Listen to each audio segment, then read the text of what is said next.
Madam Secretary, please start the meeting.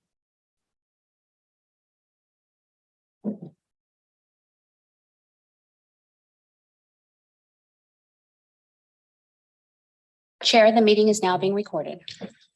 I would like to call the regular meeting of August 22nd, 2022 to order. Please stand for the Pledge of Allegiance.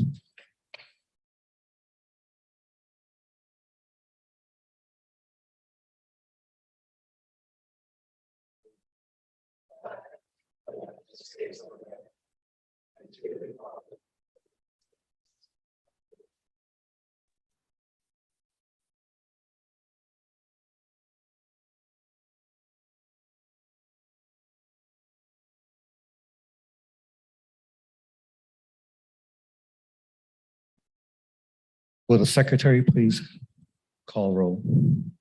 Yes, Commissioner Alderetti, Here. Commissioner McLaughlin, Here. Commissioner Morrissey, Here. Commissioner Ramos, Present.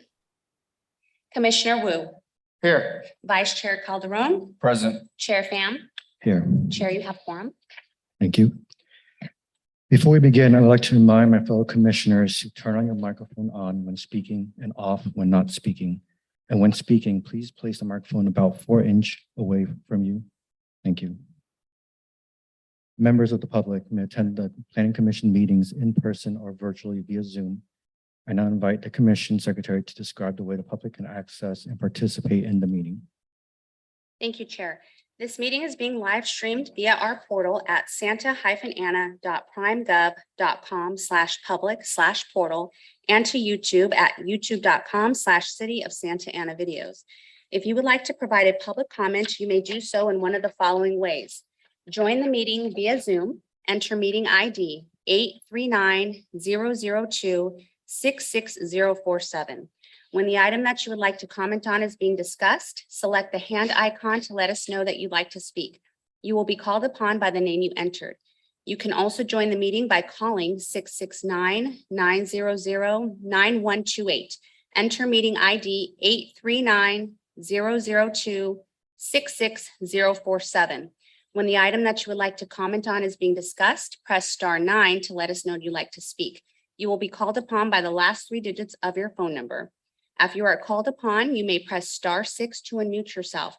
For those of you attending this meeting in person and would like to provide a public comment, please fill out a request to speak form and turn it into the secretary. All speakers will have 3 minutes and we will alert you when your time is up. Back to you, Chair. Thank you. So now we're moving on to public comments on non-agenda items. Madam Secretary, does anyone wish to speak? Yes, Chair, we do have a public comment on this item. Thank you. It looks like we have two requests to speak. Ms. Sherry Mink.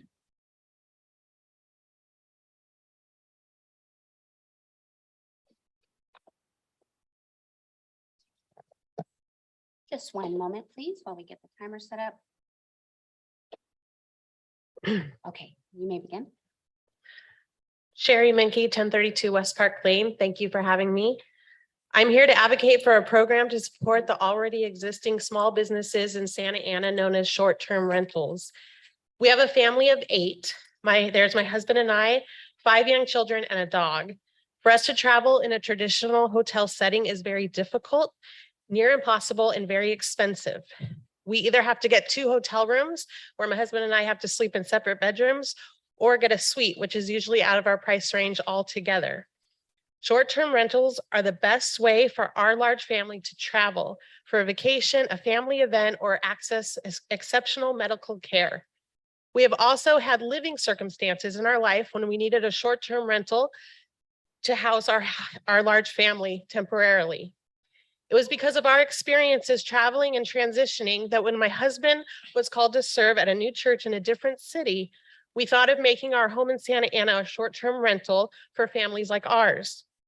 Our home was a place where people from all over the world had come and enjoyed a beautiful and safe community with lots of things to do at an affordable rate. This is still the only home that our family owns, and we stay there regularly.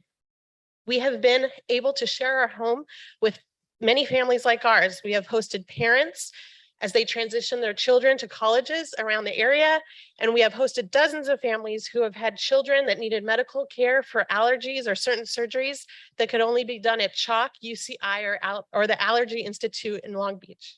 We also support our local businesses in the city, like housekeepers, gardeners, plumbers, restaurants. We hire local residents from local businesses, and we love Santa Ana, and we've been able to share this wonderful city with others. When we first started our short-term rental in the fall of 2017, I was told by a city staff member that all I needed was a residential rental business license, which is what I applied for and received. It's now clear that in recent years, many residents in Santa Ana have turned their homes or extra bedrooms into short-term rentals. With the success of platforms like Airbnb and others, that short-term rentals are the preferred way and sometimes the only way that many large families like my own can travel or transition. If there was a program in Santa Ana, the city could create rules and regulations for these properties, charge certain fees and taxes, and support local small businesses, and become an even more hospitable community to all different types of families in different situations. I would be happy to co-create a program with the city or meet with someone on this commission to discuss this matter further. Thank you for your time and consideration. Thank you for your comments. We have a second speaker, Mr. Wesley Mink.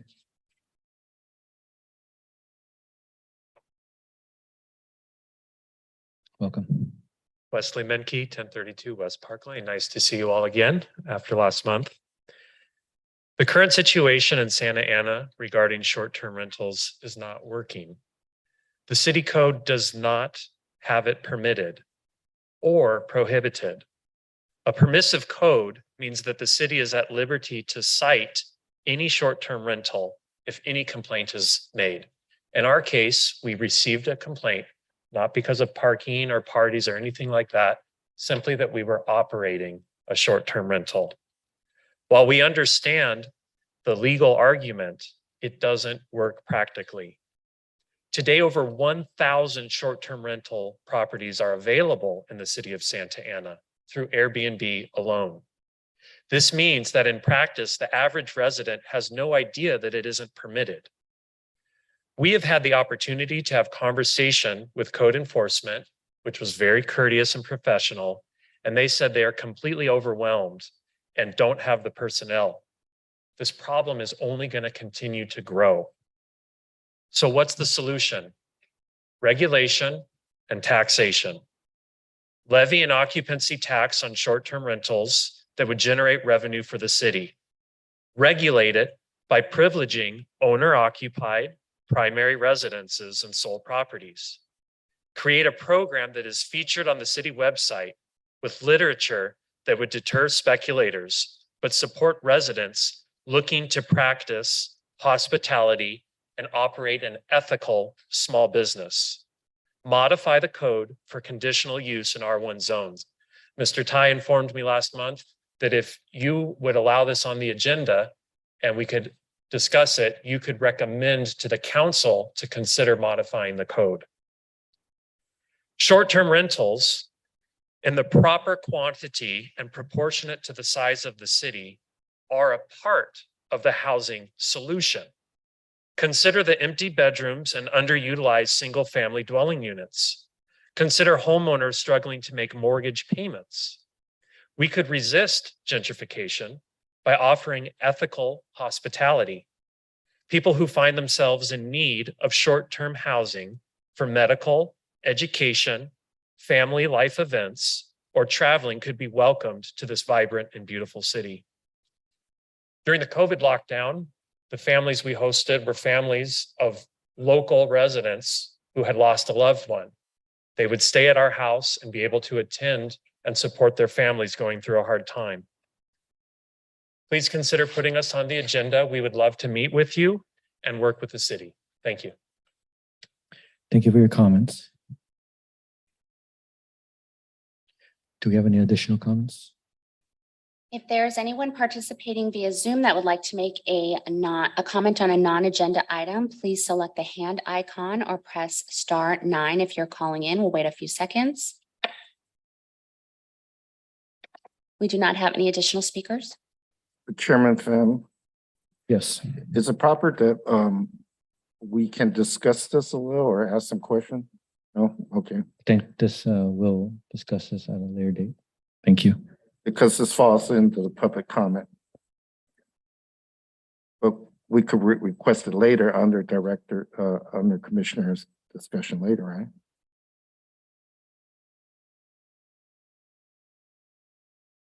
It might be appropriate at the planning commission's comment, just to generally bring up the issue, but it's not on the agenda, so you cannot discuss it or have questions in detail. Thank you, Commissioner Wu. Moving on to the consent calendar, is there a motion to approve item A, minutes from July 25th, 2022, and item B, excuse absences? I make the motion. Second. Motion by Commissioner Wu, second by Commissioner McLaughlin. Secretary, please call roll. Roll call vote. Commissioner Alderetti. Yes. Commissioner McLaughlin. Yes. Commissioner Morrissey. Aye. Commissioner Ramos. Yes. Commissioner Wu. Aye. Vice Chair Calderon. Aye. And Chair Pham. Aye. Motion passes by unanimous consent. This concludes the consent calendar. Moving on to the business calendar. These are the public hearing protocols. I will now review the process of the public hearing so that everyone knows what to expect. Staff will provide a presentation and answer questions from the commission. The public hearing will be open. The applicant will be given the opportunity to speak, limited to 15 minutes. Members of the public will be given the opportunity to comment, limited to 3 minutes. The applicant will be given the opportunity to respond to the comments made by the public, limited to 5 minutes. The public hearing will be closed. Discussion will be returned to the commission with formal action taken to approve, conditionally approve, deny, or continue review of the application. Please consider the following suggestions when organizing your comments. Please state your name and address, which is voluntary. State whether you support, oppose, or are neutral to the proposal. Your statement should include all pertinent facts within your knowledge. Avoid gossips, emotion, and repetition. A clear and concise and non-repetitive argument is most effective. The first item on the public hearing calendar is conditional use permit number 2022-13 for their property located at 2909 South Dahmer Street. Please note, decision on this matter is final unless appealed within 10 days by any interested individual or party. Before we begin, do any of the commissioners have anything they wish to disclose with regard to this item? Commissioner Alderetti, I have nothing to disclose. Commissioner McLaughlin, I have nothing to disclose. Commissioner Morrison, No disclosures. Commissioner Ramos, No disclosures. Commissioner Wu. Absolutely nothing. Thank you. Vice Chair Coro, No disclosures. and no disclosure myself. Have we received any written communication? Yes, Chair, we have received 3 comments and those have been distributed to the commission and posted on our website. Thank you. The public hearing is now open. Would the applicant like to speak on the matter? Chair, if we could ask Heidi Jacinto to do the staff report.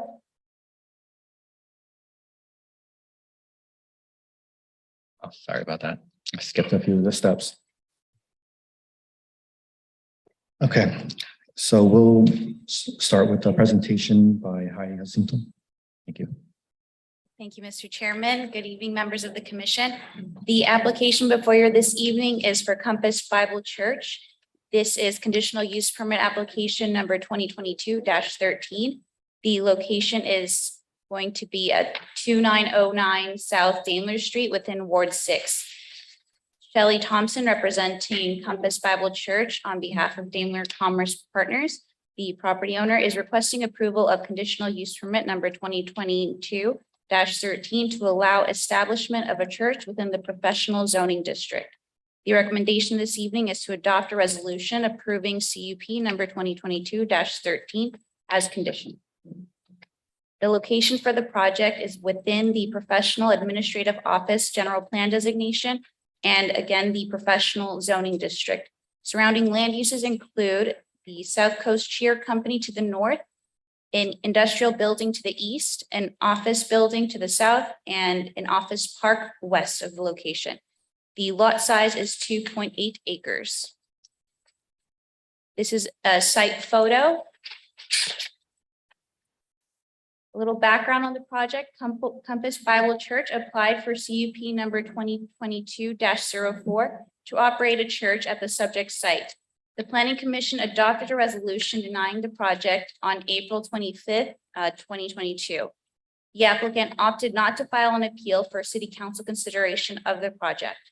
Following the adoption of the denial resolution, the applicant reevaluated the church's operations and submitted a new CUP application. The revised operation plan includes bilingual services and workshops. So the proposed project this evening is for a change of use from a warehouse to a church to establish Compass Bible Church. In addition, interior tenant improvements are proposed to construct an auditorium, office, and meeting rooms.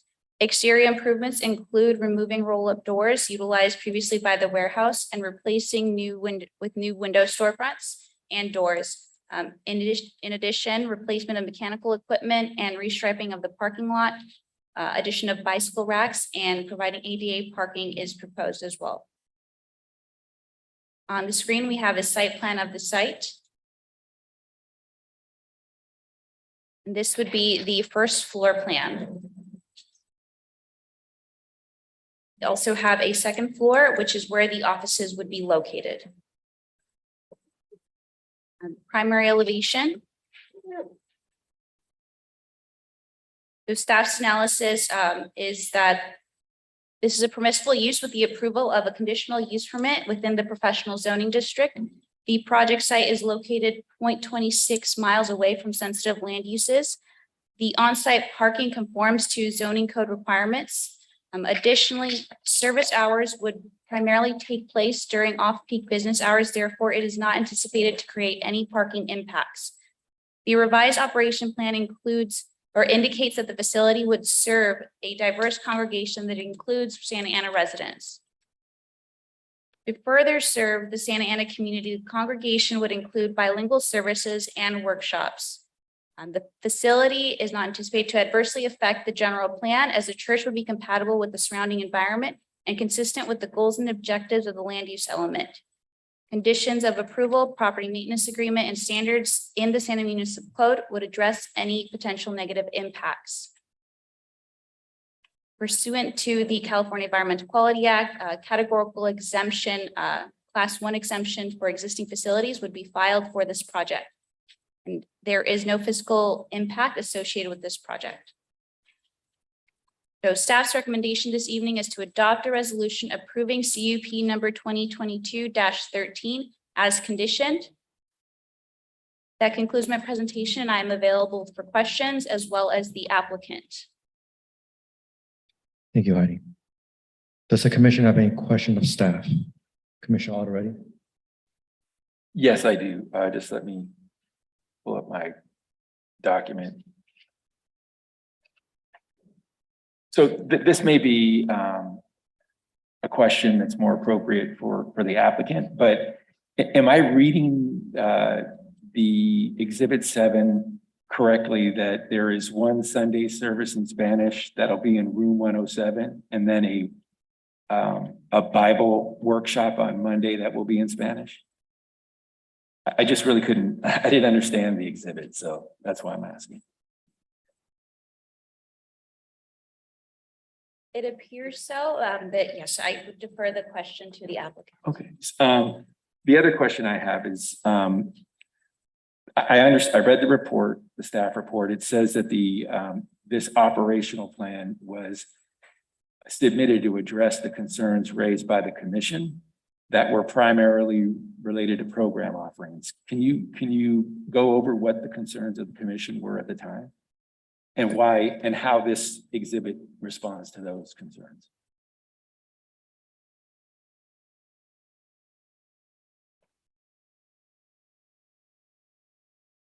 If I may, Commissioner Alderete, it may be helpful for staff to have more of a specific contours as to what you're asking about. Yeah, so I'm asking them to explain the sentence in the staff report that I roughly quoted, which is that Exhibit 7 was there to address the concerns related to program offerings. I asked questions about it. I know what my questions were, but I don't know what other commissioners' questions were. It was back in April, I think, so I don't have a clear recollection of it. I recall one of the concerns that the planning commissioner had was the lack of offering of bilingual programs. And so this time, the applicant has included bilingual offerings. Okay. Well, I will express what my concerns were back then, and they may still be present today. My concern was that the program offerings weren't at all directed to people in Santa Ana. They were directed to people outside of Santa Ana. And so that raised a concern for me, because if there's going to be a church located in Santa Ana, they ought to know what their population is and how to serve them. And so there was no sort of mention or thought of Spanish language or Vietnamese. I think it was predominantly English, not predominantly, it was only English. And so that's one of the concerns that I raised. The other concern that I raised is we have a policy. It's LU 3.1. And I'm just trying to understand how we weigh sort of a general policy that I think the policy says, 3.1 community benefits says, support new development which provides a net community benefit and contributes to the character and neighborhood character and identity. And so that seems pretty amorphous to me. So I'm just trying to figure out how, as a commission, are we supposed to weigh that?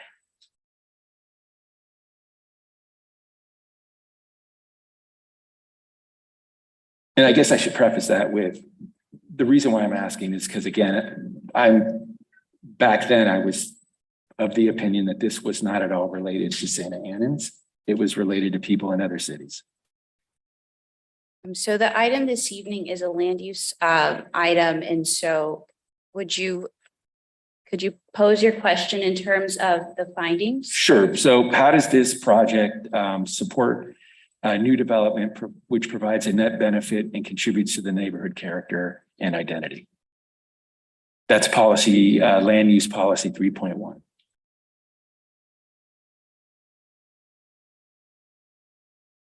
Well, as included in your staff report, there are other considerations for planning commission to consider. As indicated in your staff report, there's also the Religious Land Use and Institutionalized Persons Act, which basically states that you need to consider assembly uses on equal terms. Mm-hmm. And so that is something that also you need to consider when deliberating or considering the use that is on consideration for planning commission tonight. Got it. Okay. So, okay, I'll have more questions, but for now, I think I've got my questions answered. Thanks. Thank you, Commissioner. Commissioner McLaughlin, do you have any comments? questions? Not at this moment. Thank you. Commissioner Morrissey, I don't have any comments at this time. thank you. Commissioner Ramos, do you have any questions, comments? Yes, President, when staff feels that it's a better question for the applicant, they can say that and I'll ask it at that time. But are there any, following up on Commissioner Alderete's question, are there any community benefits that are being provided, excluding services in like bilingual services and workshops? Or is there greater detail on what those workshops are and how they will serve Santa Ana residents?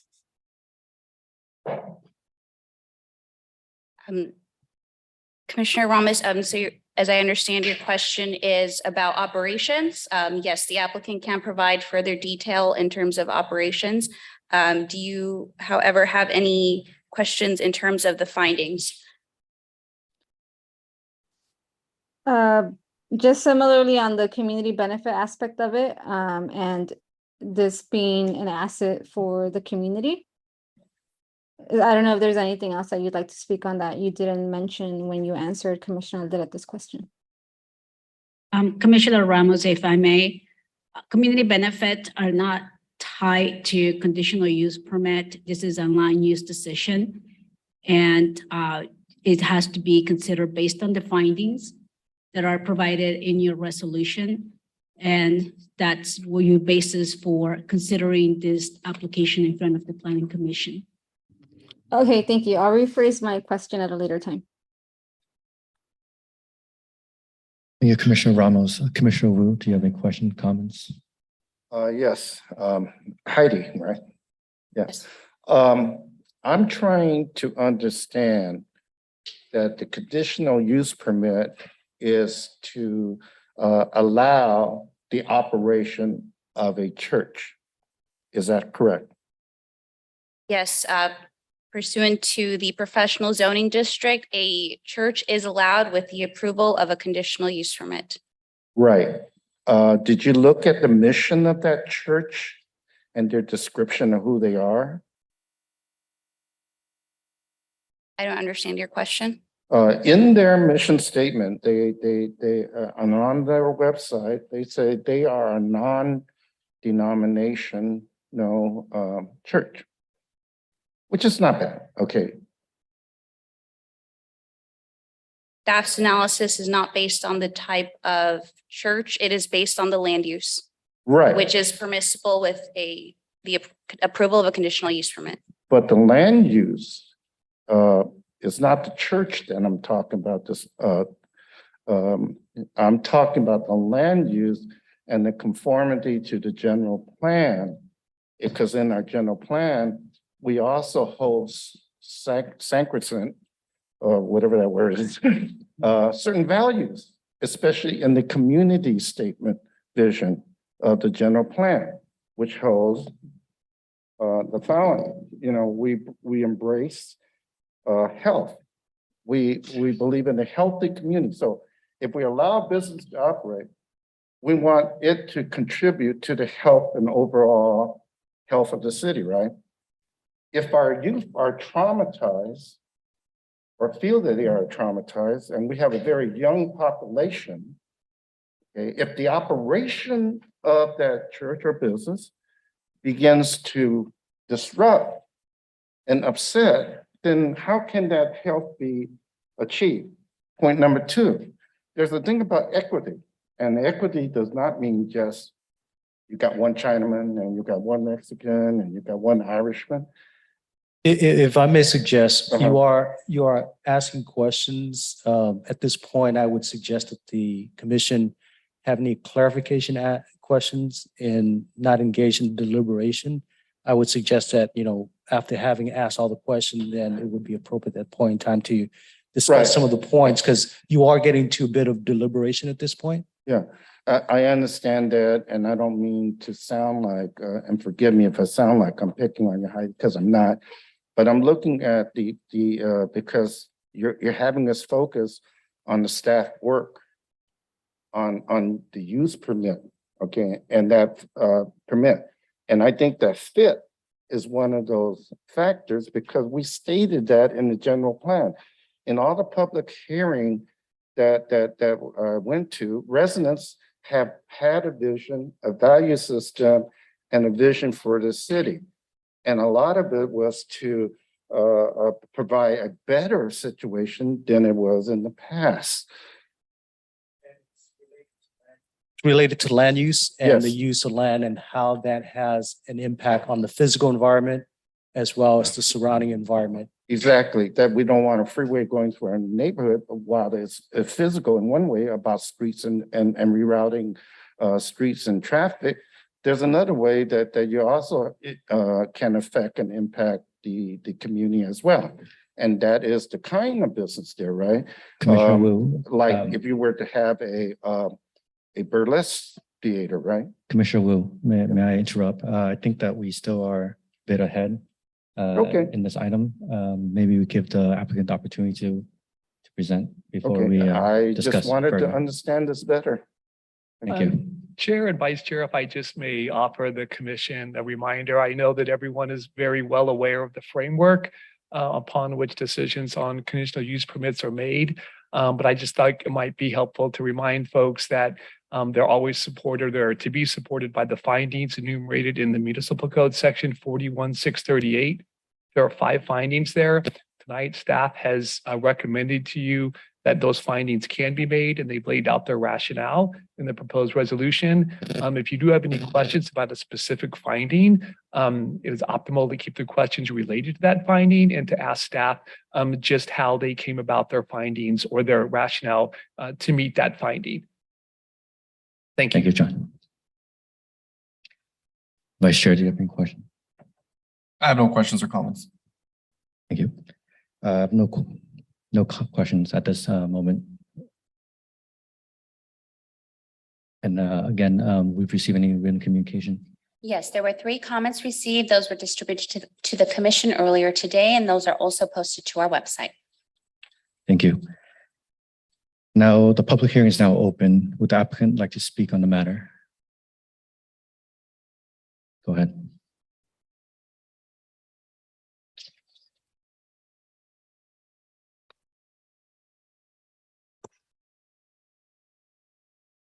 Ladies and gentlemen of the Planning Commission and the City of Santa Ana Planning Department, thank you so much for having us this evening.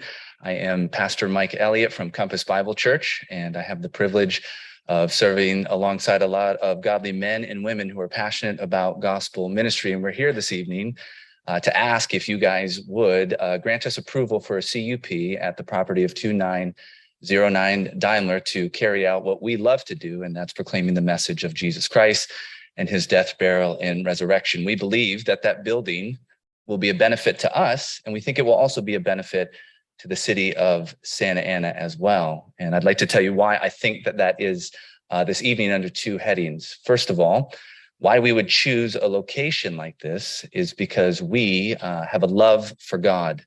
We love God and we love what he's done for us. We believe that God has done a work that we could not do. God has saved us from our sins, and he has given us life in Jesus Christ, and we're excited about that. And he's given us his word, and as a Bible church, we're really committed to knowing and understanding God through his word. So we believe that this location would be so helpful for us to be able to do that, to bring people into the facility and to teach them and show them the wonderful intricacies of God's word. We would love to do that at 2909 Daimler. We've been a church in existence for 6 years, and those 6 years we've never had a permanent location. And so that's been a lot of difficulty placed on us in order to find these different places to carry out our congregational meetings. So we would really ask if you would consider this evening our love for God and our ability then to share that with the people of Santa Ana. We would really appreciate that. But secondly, the Bible tells us not just to love God, but to love people. And that's one of the things that we think will be a great benefit to the city of Santa Ana as well. The Bible tells us that we can say we love God all we want, but the way that that's going to be expressed is the way that we love people. And so we've really striven to make sure that we do love people. And I think we gave you some written communication beforehand, which tried to detail some of the things that we were able to do in order to do that, but just maybe to run through some of them, and it might spark some of the questions that you guys had about how we can do this. We want to offer multilingual services. That's why we were saying that Room 107 would be available so that we could do the translation for our services there.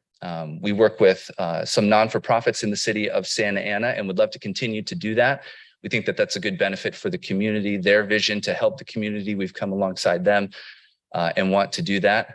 We'd also like to offer the community free financial counseling and seminars that we think would be beneficial to help the occupants of Santa Ana, and those are available with resources in multiple languages as well. We've also, we have a fitness ministry, which really does try to encourage our members to be physically healthy, and we'd love to offer those services as well. And the leader of that ministry is bilingual as well, to able to do those and promote health publicly to the city of Santa Ana. And then we've also had helping just in community events. We saw on the website, Movies in the Park. We'd love to be a part of those events. We'd love to serve alongside the city with that. We've noticed that the Revive 5K run, those are things that we would love to come alongside the city and be just in partnership with, so that we could help you guys accomplish your goals as you serve the people and residents of Santa Ana. And so tonight, if you see behind me, we've brought some people because we would like them to come speak too. Some residents from the city of Santa Ana who attend our church and have been, I think, loved well by the people of the church and transformed because of the work and word of God. So we'll have them come up in a moment whenever you guys will allow for public comments. And they'll be able to come say that God has really blessed them through our church. And I want it to be just like tangible evidence of the work that we love to do and long to do amidst the people of Santa Ana. So my hope is tonight that we'd have an opportunity and you guys would vote yes on the resolution to give us a CUP, because we would love to serve God and serve the people of the city of Santa Ana if given the chance. So thank you so much for hearing us this evening. And that's the end of my presentation. Thank you. Please stay. I'm sure there's some questions from the commissioners. Does the commission have any final, excuse me. Does the commission have any questions for the applicant? Commissioner Alderete? Yes, I had a question about Exhibit 7, Sure. which is, I had a difficulty reading it, or not reading it. I could read it fine. I wasn't sure what I was supposed to take away from it. So is it the case that there will be one Sunday service in Spanish in room 107 and then a Bible workshop on Monday in Spanish? Yes. And that's the totality of the Spanish language offerings? No. Okay. So there would be other offerings. I could elaborate. Yeah, that'd be Okay, that'd great. be helpful. So we have what is known as a partners program, which is a discipleship program. It is a 10-week program that we offer to people who come to our church. And we've had that translated, I think, not only in Spanish, but in other languages as well. So we have a 10-week offering there. The financial courses that I spoke of earlier, we have the resources available in both English and Spanish for that as well. And I'm trying to think of other offerings that we might have. Off the top of my head, I can't remember any other, but I hope that's I sufficient. appreciate it. Thank Okay, you. thank you. That's it for me. Thank you, Commissioner. Commissioner McLaughlin, do you have any questions for the applicant? Thank you. Commissioner Morrissey? I don't have any questions other than I don't have Exhibit 7 in my packet. Can you direct me where that is? Exhibit 7? Yeah. Yeah, it's in there, but it's not listed as Exhibit 7. Sure. Are you on your PDF? Yes. Sorry. It's like after, I'll let you know, it's taken me a while to scroll through the file.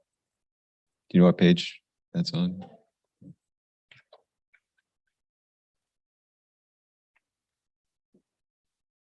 Commissioner Morrissey, if you don't have any questions, I'll move on to No questions for the applicant. Thank you. Commissioner Ramos. Do you have any questions for the applicant? Yes, so there was mention of several resources, programs, workshops that could be provided in multiple languages. I'm wondering if the applicant, the church has any experience currently providing those in Spanish or to monolingual Spanish speakers? Yes, we currently do those, not all of those, but we currently have those resources right now in Spanish.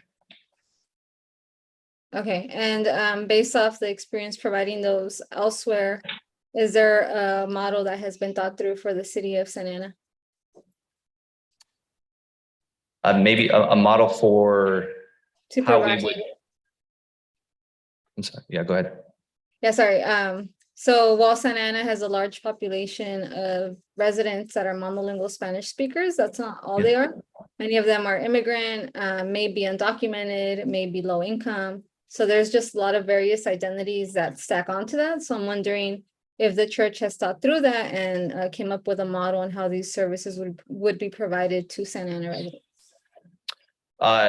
So specifically to the members, we would love to go out into the community. One thing we love is we love parks. We've noticed that the city of Santa Ana has a number of beautiful parks that we've been to, and we just get to know people that way and allow them to become aware of the things that we have available to them. We've also can have considered mailers to get out to people in order to be able to make them aware of the things that we have.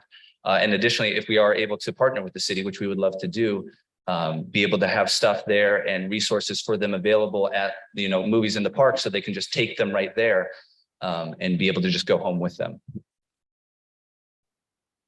Okay, but that doesn't really speak to like any specific model for the development or like the development of these programs in a way that considers all those identities. I don't know if there's anything you'd like to add to that. No, not at this time. Okay, thank you. That's all for now. Thank you, Commissioner. Commissioner Wu, do you have any questions? Did you understand the question she was asking you? I'm not sure that I did. I tried to answer it, but it sounded like at the end that she wasn't satisfied with it. So I'd be happy to readdress it. First of all, I want to thank you and the congregation for coming. But forgive me if I ask you a follow-up to the question. Yeah. You stated that you love people. Yeah. And your church loves people. Does that include all people? Yes. The great thing about the gospel, it says that this, we want people from every tribe, tongue, and nation is the way the scriptures say. Yeah, I it. know that's what it says, but since you're a non-denominational church, Yeah. You don't have a guiding doctrine, right? What you have is interpretation of people reading it and teachers that read it to other people, and you talk about it, right? Maybe you So can speak someone's- further into the mic. I'm having a hard time hearing Okay, you. are you reading the Bible in adequate or category? Commissioner Wu, again, we need to focus on the land use. Yeah, I'm trying to get there, okay? And the reason I'm asking is that I'm going by the statement that he just made, that you like all people, right? Yeah. Okay, Yes. so, who is, Mike Fabris? Mike Fabares. He is the senior pastor of the church that sent us. So we're a church that believes in church planting. That's how we started. And so he is the senior pastor of the church down in Aliso Viejo. Yeah, so representing my district, which holds certain value and land use for open space, programs for youth to feel empowered, and also because we host downtown the annual Gay Pride Parade.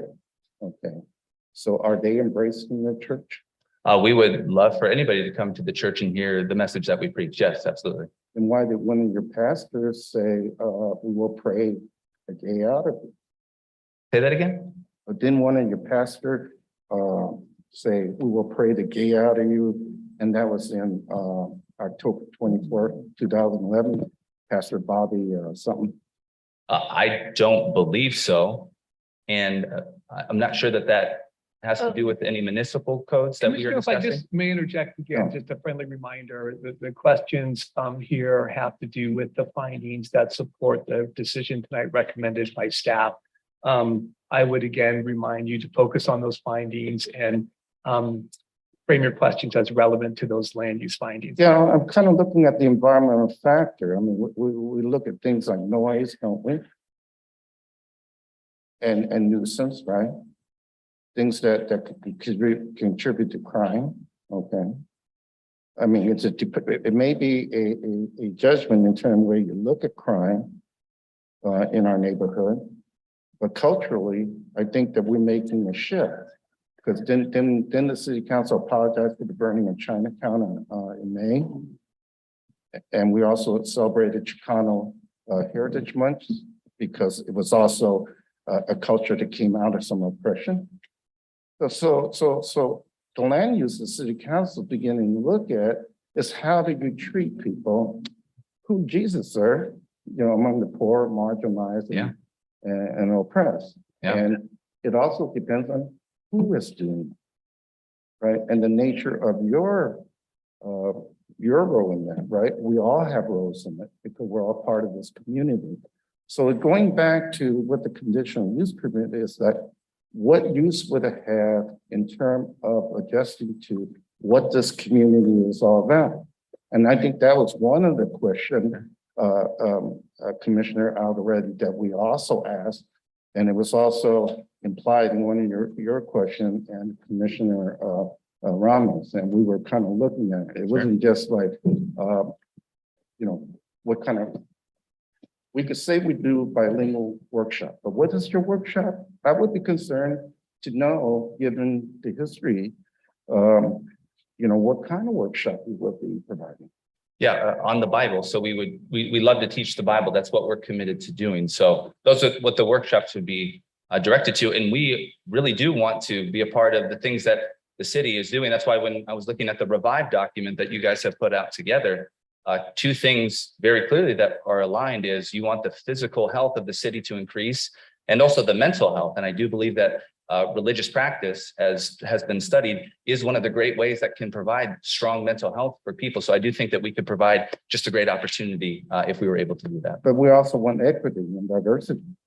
Yes. And that means empowering people to do it, not training people to act as a community, but the way you find people. We have a saying in Santa, we accept you for who you are as we find you. Commissioner, if I may, as a legislative body, the city council has a broad variety of topics that they can engage and discuss. As a land use and a zoning body, your area of purview and review is based on land use under the police power that's been granted. In terms of land use And I and how, apologize. and in terms of land use and how it needs to be addressed, the discussion should be germane to the 5 findings that you have here in front of you and how those findings can or cannot be made. As our city attorney has stated, is that in order to approve the project, you would have to have all findings to be made in a positive manner. In terms of denying the project, it would only require 1 negative finding in order to deny. But the denial has to be articulated so that they are characterized to address the findings of the conditional use permit.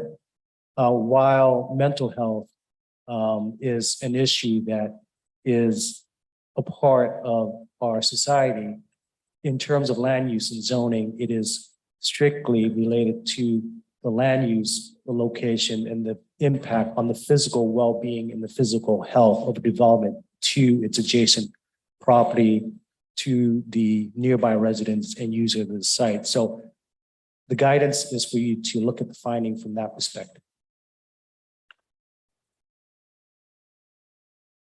Commissioner Wu, do you have any additional comments? Well, I thought it was looking that way of where the land use has an impact in the area, just like a liquor store would be. Absolutely, and it has noise impact, nuisance impact historically. If you see and are able to make those findings, they're absolutely appropriate. Traffic impact, noise impacts, or any type of potential nuisance issues that may arise out of large gathering of people and how it affects adjacent properties. Right. And I think last time we looked at the large gathering and saw that some of the traffic will be displaced on the side streets, right?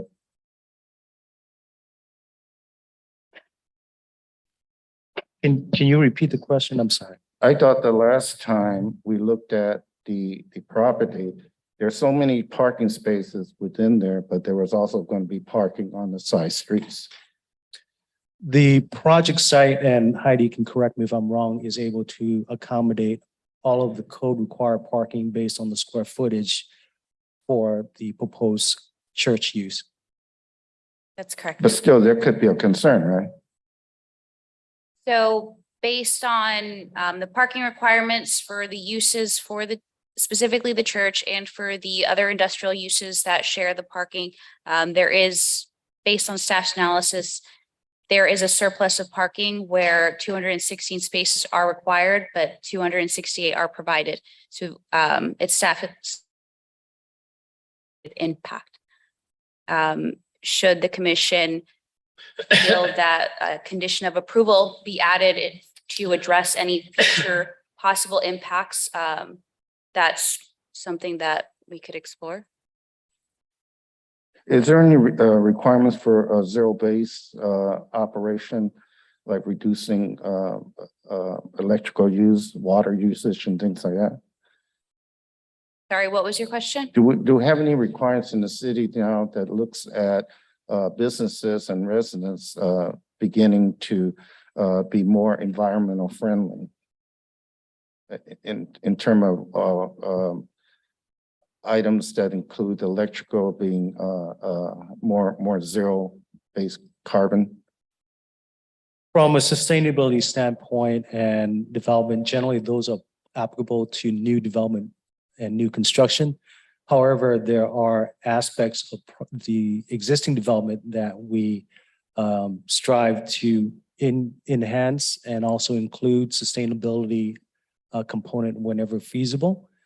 This could include, example, electric charging station for electric vehicles, potentially looking at low water usage in landscaping, incorporating higher efficiency plumbing or mechanical equipment. Those are some of the sustainable strategy that could be incorporated into an existing development.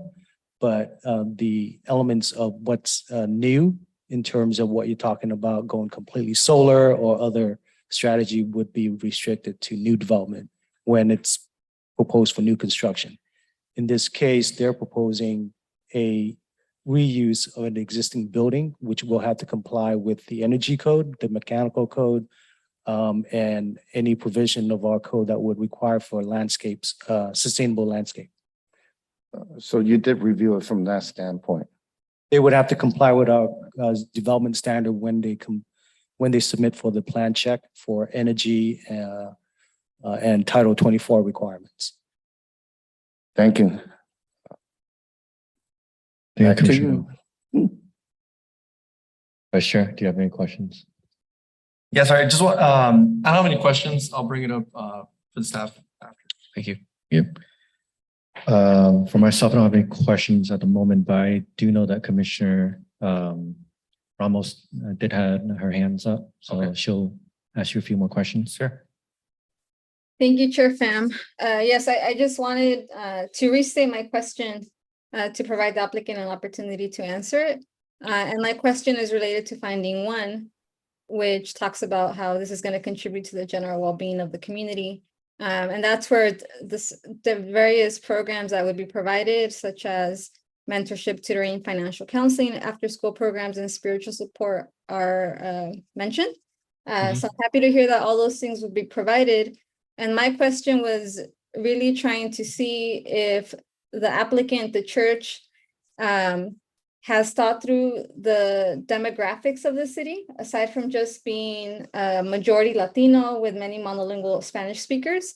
There's more to that. So there's a lot of other aspects to the identities of residents. I mentioned a few of those. So folks may be undocumented, may live in mixed status households, may be low income.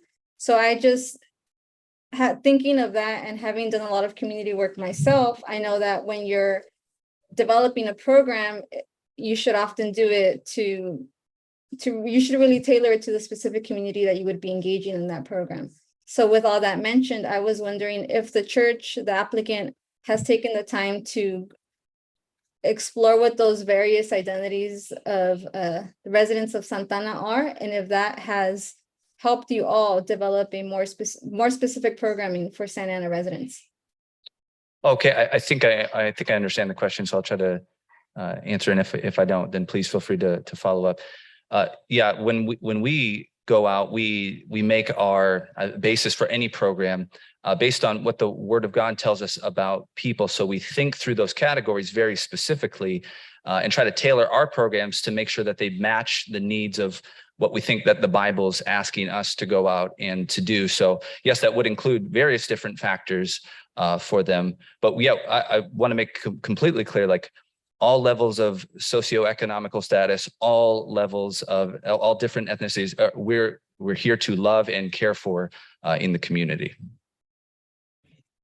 Thank you. Yeah, I understand that inclusion is a big pillar of the church, of any church. And I think, yeah, just my last question, and I asked this the last time this applicant came forth in April, which was really, how does the applicant understand the demographic, or what do you all understand the demographics of Santa Ana to be, and how are you going to serve those demographics, which may be different than other cities throughout the county like Tustin?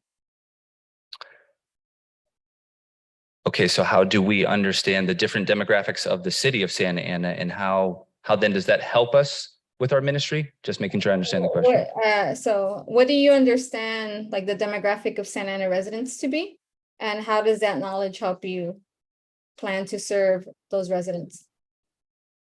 So I understand it to be, like you guys have described, a very diverse community, very people passionate about their city. When I look at the Revive program that I've read up on, it seems like people are very passionate about that. And I do note that family seems to be a big community pull. And so we're actually lined up to serve the city very well as we consider the idea of family, which we think that God created and is a great safe environment for people. So we want to promote that and help that, invest in marriages, invest in helping parents raise kids, all of those different things.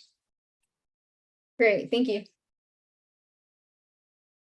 Thank you, Commissioner. At this time, we'll have comments from the public. I'd just like to make a note that we do have a lot of speakers tonight regarding this item. And from my understanding, if all the speakers all have similar messages to the commission, I would suggest maybe we, within amongst yourself, pick a few members to summarize your message. Maybe that will help expedite not only kind of our decision making, but also be able to help everyone get their message across.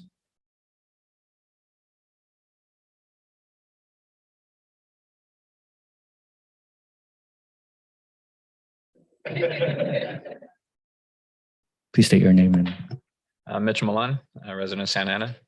So thank you, everyone, for allowing me to speak here tonight. So when I first heard about the CUP hearing, I felt compelled to come here tonight and share a few words with you, give you a better idea of who we are, as well as a better understanding of who the CUP will be benefiting.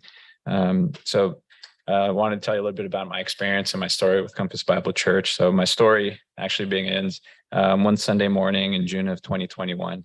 My wife and I, along with our 3 boys, had just made the move up to Santa Ana to be closer to our family. And that morning we were running late to church. We knew if we started heading to our old church, we'd be late for the sermon. So we made a last minute decision to visit Pastor Elliott's church. We had heard great things about it. So we figured we'd go check it out. I remember a few things about that day. First, it was really hot.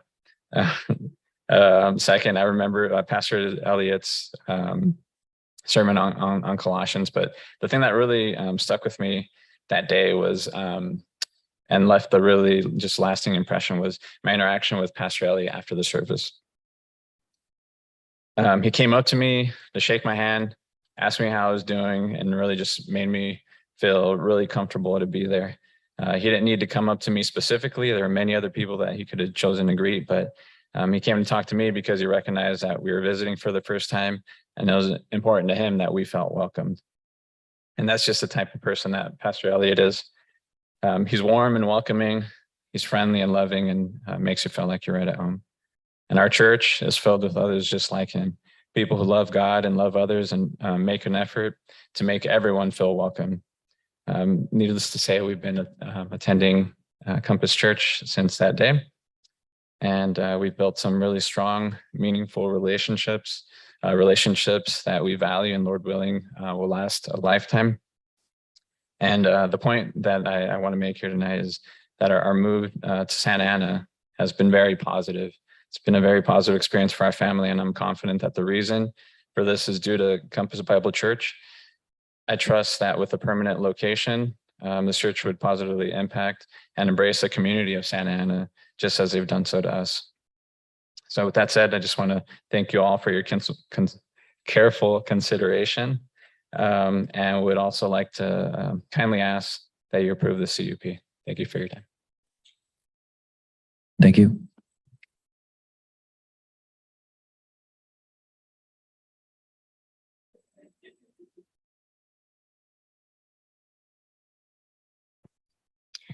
Good evening, everyone.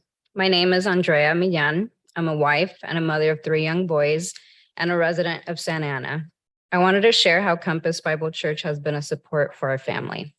Since we started coming last summer, we noticed how invested Compass Bible Church is in families.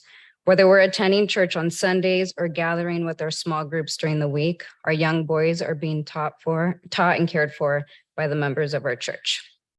During the week, our boys are also part of an Enriching Kids Bible Club. Compass not only invests in the families that attend our church, but also invests in families throughout the community. Our church participates in community events such as movie nights, chili cook-offs, and hosts an annual Halloween carnival free of charge, among other events. Because of Compass Bible Church, my boys look forward to attending a place where they feel cared for, enjoy learning, have fun with other kids their age, and gain new friendships. Having a permanent place to meet would allow us to hold more of these events and welcome more families of Santa Ana and surrounding communities. It would mean a lot to us if you would please vote yes on the CUP. Thank you so much for your time. Thank you. Like one more speaker, that would be.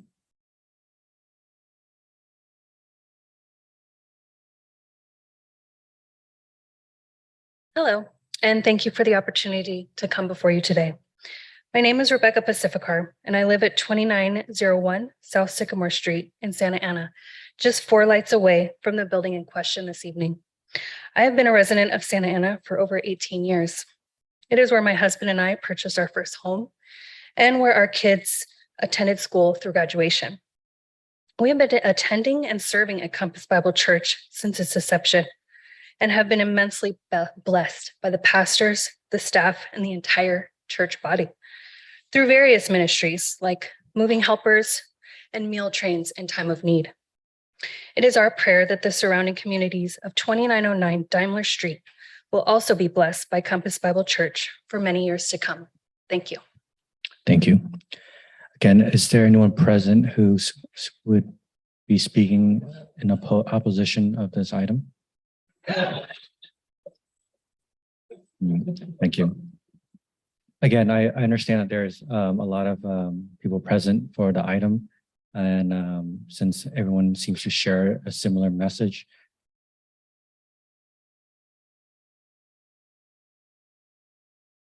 My name is Rick Talcott. I'm with Compass Bible Church, and not everyone has the same message. So you asked if we could consolidate them. Right. We didn't have a chance to do that, but I know there's some single moms here. I know that there's some people that have been through all kinds of stress in their life, and they would like to tell you how the church supported them. So we didn't have a chance to consolidate, and I think some of these people would very much like to, and maybe have the right to speak to you tonight. Thank you. Thank you. That's the case. Would anyone like to speak on the matter the gentleman just spoke up on?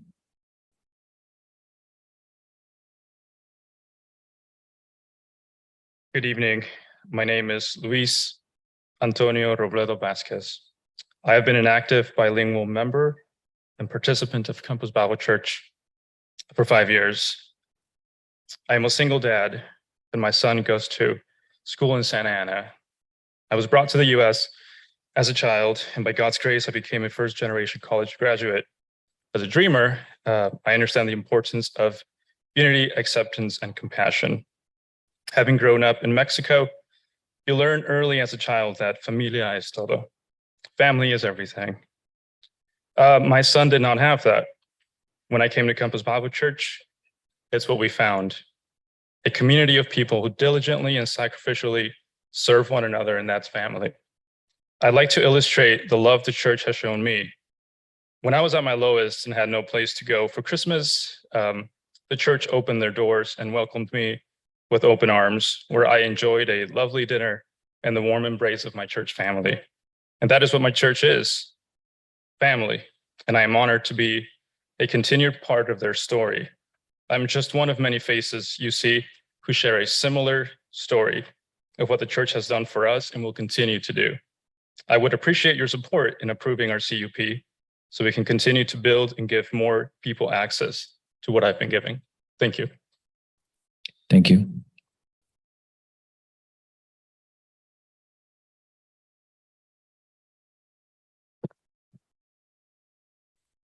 Hi, my name is Jamie Tolato. Thank you for the opportunity of letting me speak to you this evening. My parents moved to Santa Ana 35 years ago. I grew up in Santa Ana, attended schools and churches in Santa Ana, and have lived in various parts of the city of Santa Ana, in all for over 30 years. As an adult, I began looking for a church that aligned with my doctrinal convictions and could not find one in Santa Ana or even nearby. I eventually found Compass Bible Church in Aliso Viejo and began commuting to South Orange County several days a week for church services and activities. I met my husband there, and we continued to commute to South County 3 to 4 times a week for church.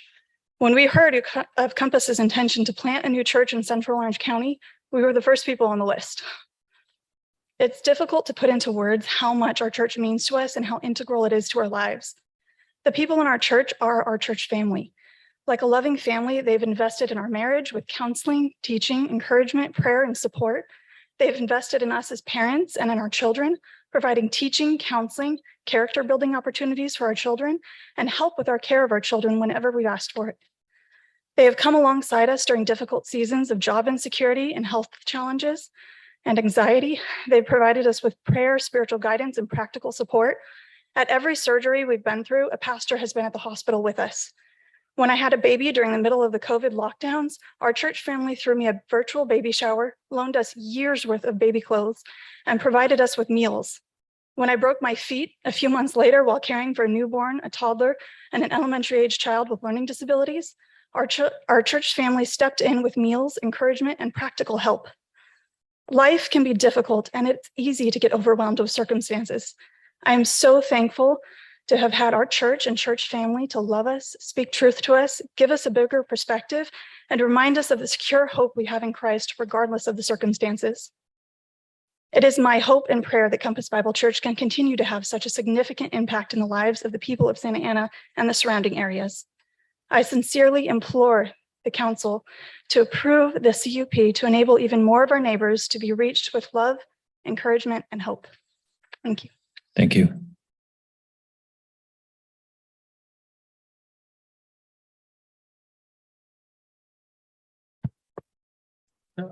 Hello, ladies and gentlemen. My name is Jeremiah Tolato. That was my wife who just spoke. And so here I am. So my wife, Jamie, and I, with our 3 kids, live off of Grand in Santa Ana. I lived in Santa Ana for the past 10 years. And as my wife mentioned, she's lived in Santa Ana for over 30. My family has been members of this church since it was first planted in 2016. My wife and I previously attended the Compass Bible Church down in Aliso Viejo. And we heard that Compass was going to start a church in this area. We were very excited and wanted to be a part of it. As Pastor Elliott had mentioned, one of the main goals of the Compass Bible Churches, which includes this one, is that we teach people to love God and to love other people. My family has been very much blessed and very much loved by the people of this church.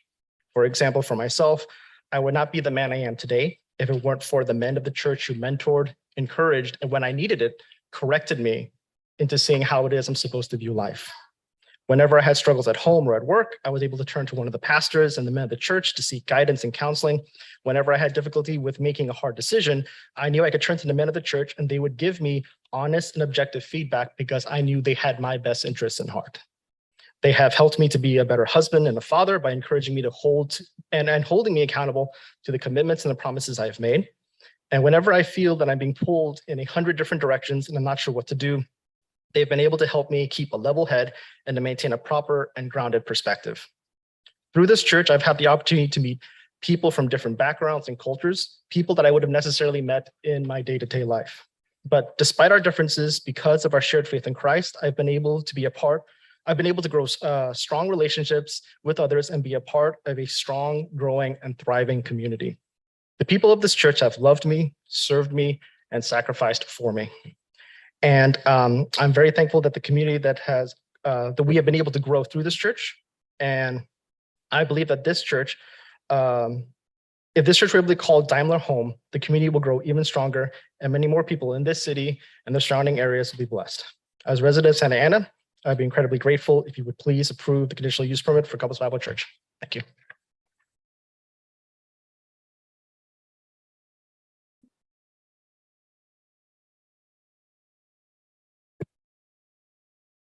Hi, my name is Jeanette Zavala, and I'm here to speak on my experience on the benefit of a church like Compass.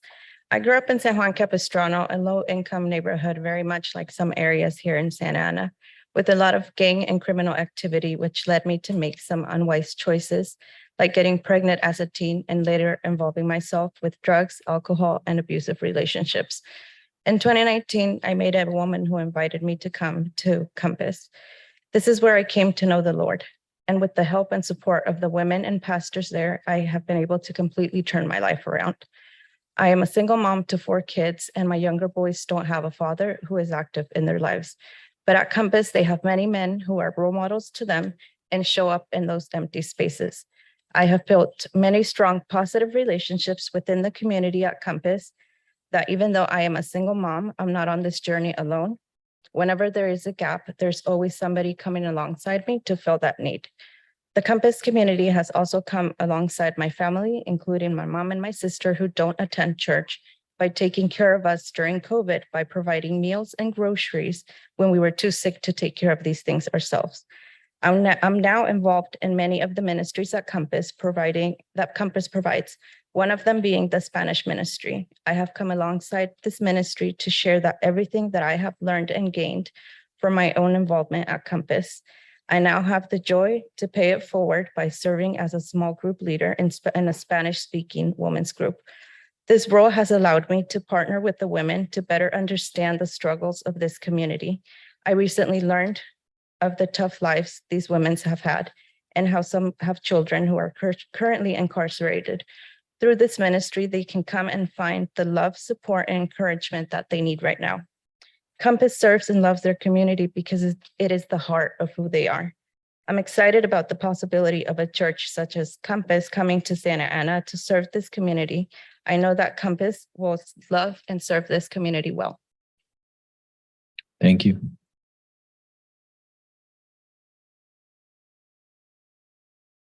Good evening. I'm Kenya Orellana. I will talk from my heart. I don't have anything prepared, but I have been attending Compass since 2019. I'm a single mom with 3 kids, and Compass has opened the doors since the first day that I attended. I remember I lost my 2 grandmas during COVID, and this church, because they are my family, support me. They brought me meals to my house. When my kids don't have a ride and I cannot take them to church or to any groups, I know that I can count with them. They are my family and they are always there for me. So imagine how the city of Santa Ana will benefit if you provide this permit, the CPU. It will benefit a lot. We offer so many things. On Sundays, I take care of the babies along with other 2 people.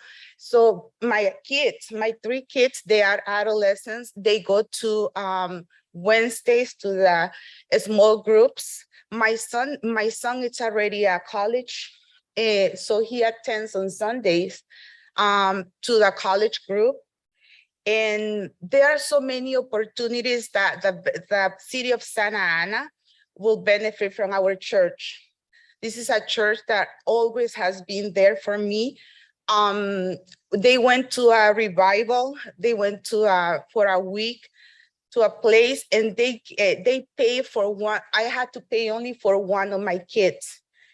Imagine how I know that there are single parents, there are single moms, there are single dads in our church that they will benefit from attending our church. I hope, and I'm praying that God will touch your heart for tonight, and then you will consider giving us the permit. This is a wonderful church, and there are so many activities. During Halloween, we celebrated. During Christmas, there are the women's workshop that we meet once a month. There are the men workshop. So all those single dads and all the people in Santa Ana will benefit by attending our church. Thank you so much.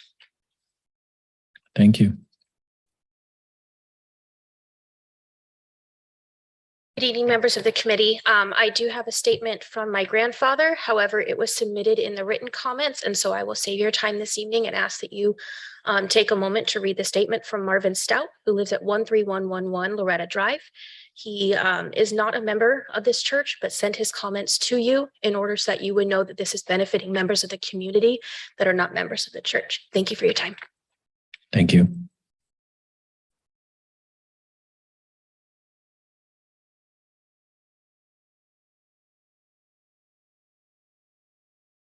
Well,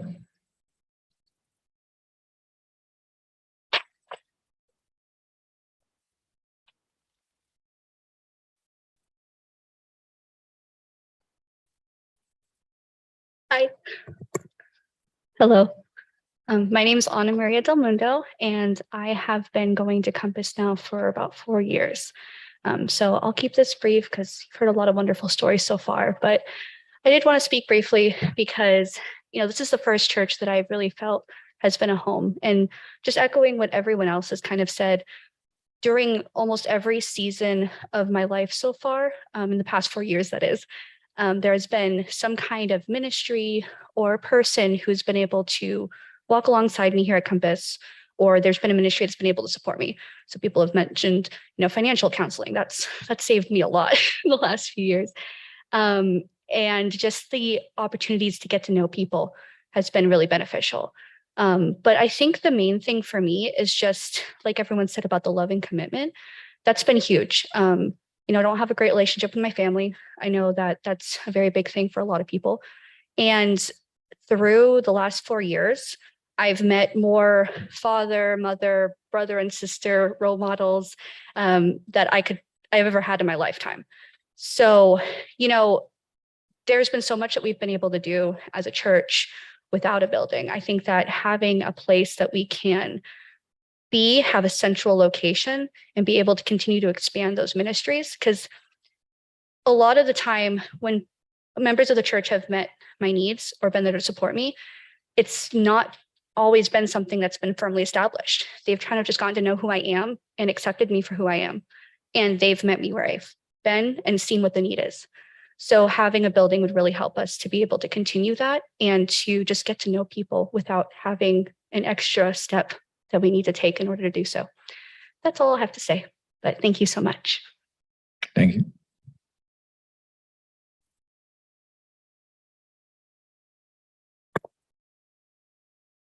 Hello, my name is Kurt Snyder. I'm a resident of Santa Ana. My wife, unfortunately, cannot join me tonight.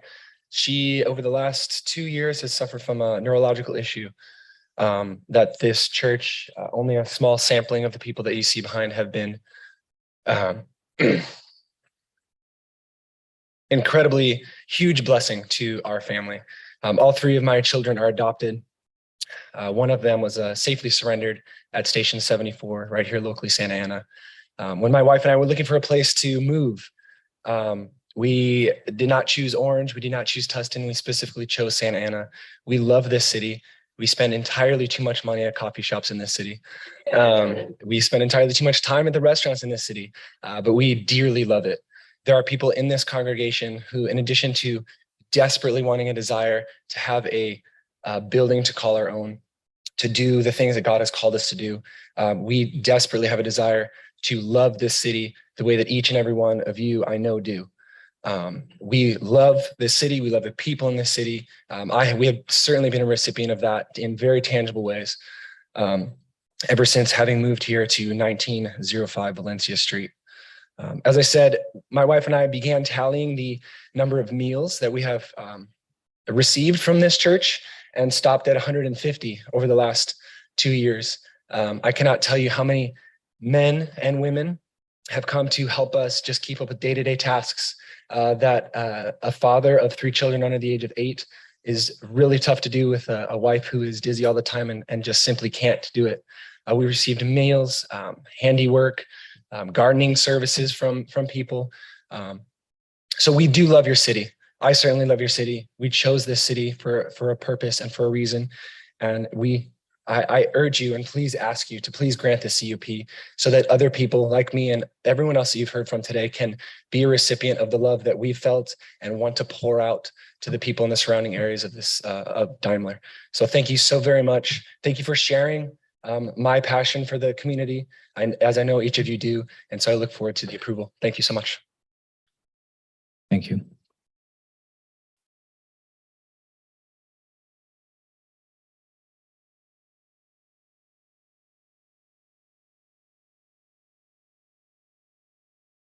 Hello, thank you for just taking the time and listening to our church community. And my name is Carlos Andrade. I actually own and operate a business in Santa Ana, 185 City Place Drive, and a lot of business that we do here in Santa Ana. And I just wanted to point out a couple of things to save some time, which is,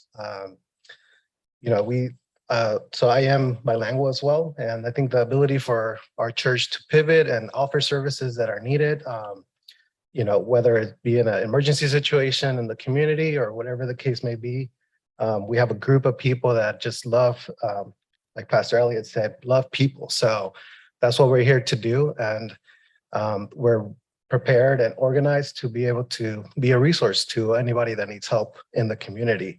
One of the things that I wanted to bring up is just, I'm actually a part of the parking ministry. So one of the things concern was traffic, and we have a group of people that are active every week just to make sure that the parking situation is under control.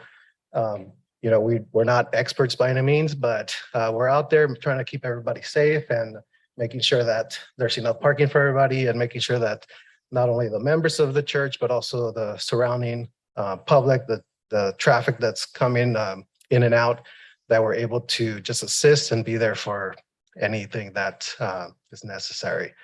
Also, I am first generation American, so my parents are from Mexico, so that seems to be a hot topic, so just want to throw that out there. There's plenty of bilingual people in the church that can make themselves available for whatever the need is for the community. And again, just an awesome group of people that are here to and willing to serve the community. Thank you.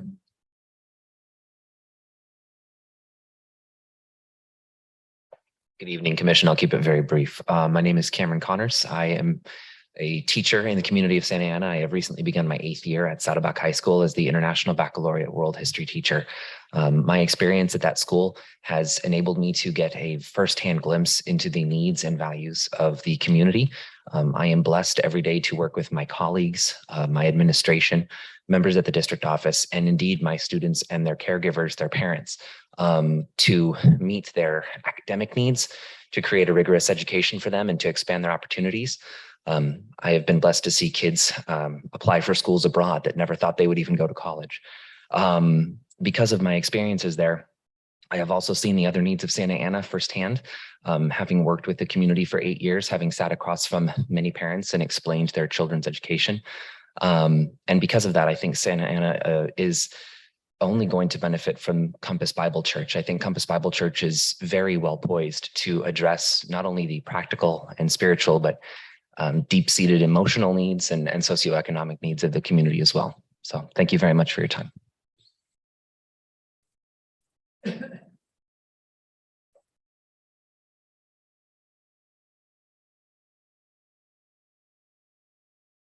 Hello, my name is Glenn Hendrickson. I'll keep this brief as you requested, since a lot of the things that I had prepared were already mentioned. The availability of pastors, they go above and beyond and exceed all of my expectations frequently.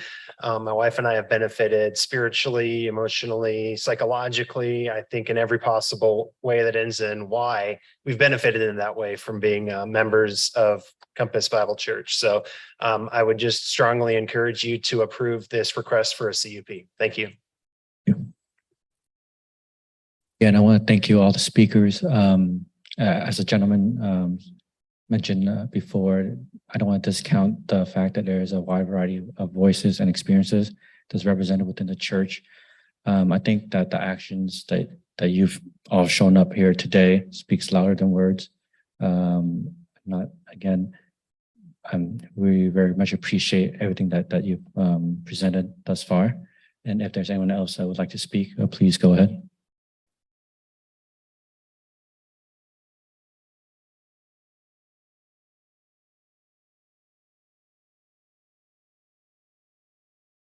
Members, thank you for your time. My name is Chloe, and I am a recent transfer into Compass Bible Church. My husband and I moved from Arizona to come to the great state of California, and we are so grateful to be able to spend our time in the city of Santa Ana. One thing that I wanted to bring up that hasn't necessarily, it has been touched on, but it is a unique component that I want to be taken into consideration for the conditional use permit for Compass Bible Church. As being a newcomer to this church, one of the things that you guys have talked about is the programming. And I want to speak to how deliberately and explicitly this church has set up their programming to be inclusive to all people. Being new to the church, part of each service at the very beginning, you receive a pamphlet that has all of the things that are taking place weekly and monthly and annually. This communication is so helpful, especially when considering a church coming into your community. This makes it accessible to all people. Not only are these itemized things on the website, but they are also handed to every single person when they come in. There are locations for people that may have young children to attend the service in a location that they don't have to worry about the noise of their child. It's highly inclusive. And so I wanted to make sure that I was able to represent somebody that is coming into the church, just like many of the residents of Santa Ana would be if we did receive the CUP. So I just wanted to say on a programming end, not only are the weekly events highly advertised, not only in the services, but also on the websites as well, and in the community outreach events. So I just wanted to implore you to consider, and not only consider, but approve the CUP. Thank you. Thank you.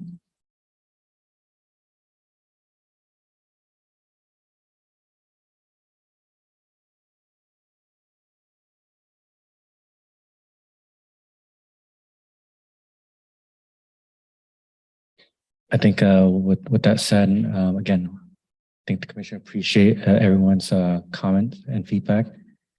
And so that we'll move on to the next portion. Chair, we do have a caller on the line who has his hand raised. If we could call on him. Please, caller. All right, so speaker David Jamies or David Hymas. Please go ahead and unmute yourself and begin to speak. You'll have 3 minutes. Hi, thank you. My name is David Hymas. I'm a pastor at Santa Ana United Methodist Church. One of the challenges that I've just has been hearing here is how a church comes in is the vagueness of how it's described of how they will be serving this particular community. I think the testimonies were very helpful to see how the church actually serves their people. So what kind of concerns me is that there wasn't, from leadership, there wasn't any real tangible specifics on what the church can actually do in Santa Ana. Someone who cares about not only the residents, but in the way the church, Christian churches move around in cities. Some churches don't come in with the best intentions.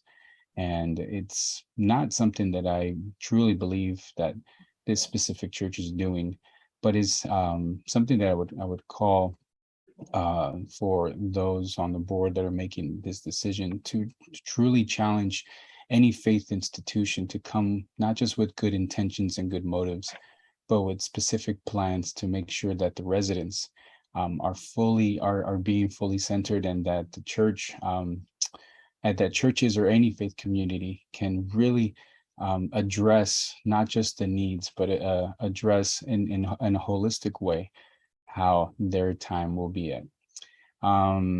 Like I said, sadly, in a Christian dominant society, there's many movements of different churches happening all over. And one of the things that I see is sadly that a lot of church plants, as it was said by the pastor, they don't survive for many reasons, and a lot of planning goes into it. And I'm not foretelling of this church, but sadly, it goes without saying that a church that does not have, especially in a city like Santa Ana, that does not have a specific plan specifically for marginalized and vulnerable community members to serve and support outside, including but outside of their faith, is something that is going to be important, and I want them to consider. So I'll withdraw my time. Thank you. Thank you. If there are any other speakers that would like to comment via Zoom, please select the hand icon now or press *9 if you're calling in. We'll wait a couple seconds. We do not have any other speakers. Thank you. Does the applicant have any final remarks for the commission? No. All right. That's the case. The public hearing is now closed. Does the commission have any final question of staff? Commissioner Already? I'm sorry, what did you ask? The public hearing is closed. Do you have any final question or comments for staff? Yeah, I just, well, this is really for the congregants and the people that are in the audience. So at the Planning Commission meeting in April, the applicant, I think, was under the misunderstanding that our approval was perfunctory, and quite honestly showed up less than prepared. And I think that's been, at least to some degree, rectified today. While I'm still unclear how Compass will serve Santa Ana and its marginalized communities, I would encourage you all to learn more about Santa Ana residents, learn about the struggles of residents, the cultural and linguistic differences, immigration status, joys, families. I would tell you that the Catholic Church does a good job of that, especially as it relates to welcoming immigrants, both documented and undocumented, and I hope that you will do the same. With that, again, I want to thank everyone for coming and sharing their stories, and I'll be supporting granting the CUP. That's it. Thank you, Commissioner. Commissioner McLaughlin. I really think that what Eric spoke about is pretty clear. I don't have anything else to add at this time. Thank you. Commissioner Morrison. Yeah, I would echo everything Commissioner Already said. I'd like to thank everybody for coming out and bearing witness to all the benefits and joys you've had with the church and how it's helped your lives. And many of you residents of Santa Ana, so I think you've demonstrated that you met all the conditions, the 5 conditions of approval, and I'll be supporting the CUP as well. Thank you, Commissioner.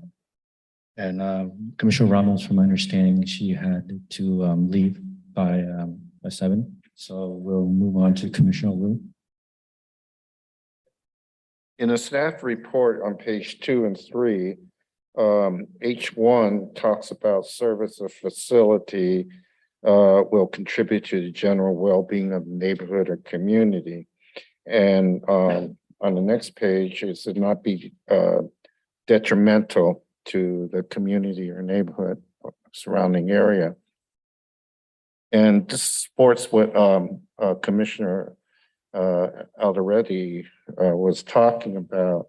I'm not sure, because while I understand that a membership in this church can influence your personal change and transformation, I'm also not clear on how the whole part of the church, because it's just not the church that's coming in, but you're part of another organization that have made statements to how that can contribute to the health of this community. So it goes to what Commissioner Alderetti says. I think you need to understand a little more about what the city is about in our statement, in our general plan, our regulation, as we struggle to improve the lives for those residents here that have been participating, that have been marginalized, and now want to be treated as equals in the city. So I'm not sure, because what you did was you kind of addressed what we wanted. So you thought you would apply for a different one. You didn't challenge or appeal it. So you didn't come up with some answers to the first one when we denied it. So you set for this, but I don't think you really address who you are and how you fit into the city. Thank you, Commissioner. Vice Chair, do you have any comments? Yeah, I just want to say thank you, everybody, for showing up and giving your testimonies. I'm happy to hear how the church has impacted your lives and the collaboration that you have all had together. It's amazing to hear.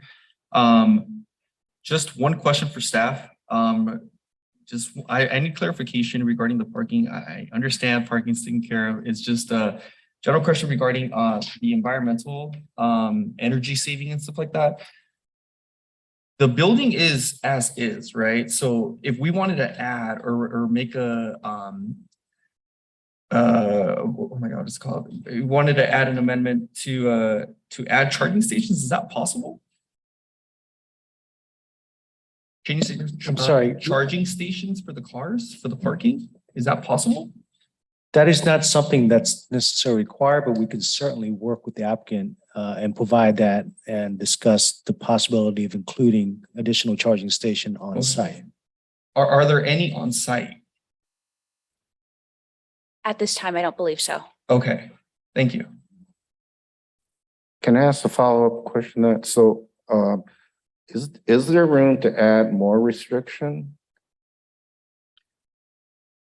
In terms of Condition can be addressed, can be discussed and considered as part of the decision-making process that would address the use, the potential impact of the use, how it operates. So generally it's time, place, and manner type conditions. In terms of the conditions that Commissioner Calderon is asking, it is something that is during the construction process. However, the applicant is here and they're welcome to respond to the question as well as relates to charging station. Would you be willing to add charging stations as parking spaces to the location?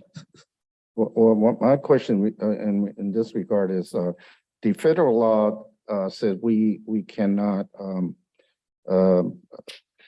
put restrictions on how to implement the religious part of it.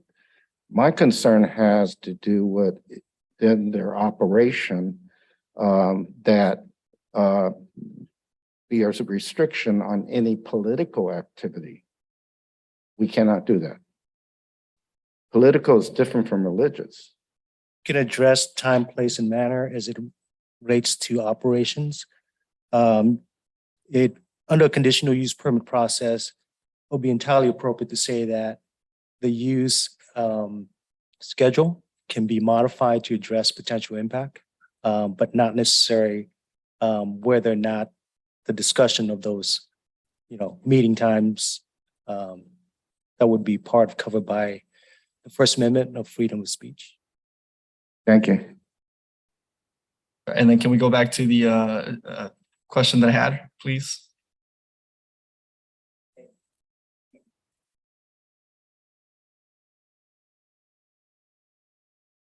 We would be happy to work with the city to add 2 or 3 charging stations. We do have some new bicycle stations that have not been on the property in the past. And we have added those as well. But we would be happy to cooperate with the city in that area. Thank you. Thank you. So Vice Chair, that'll be added as an amendment from yourself. As for myself, I don't have much comment since I think my peers have all spoke very eloquently on the subject. My only note is that I think the main point that we've heard here today is that Santa Ana is a very diverse city and has many interests within the city. And I'm happy to see that, like yourself, you've represented yourself here today, that you're one of those interests within the cities, and you've found a place, an organization that serve yourself very well, and have given you the encouragement to come here today. I know that it's a work day. Everyone really, went out of their way to be present here. So I want to thank you for your participation within this process. With that said, is there a motion to approve this matter? Make a motion to approve CUP number 2022-13 with the condition that they work with staff to add charging stations.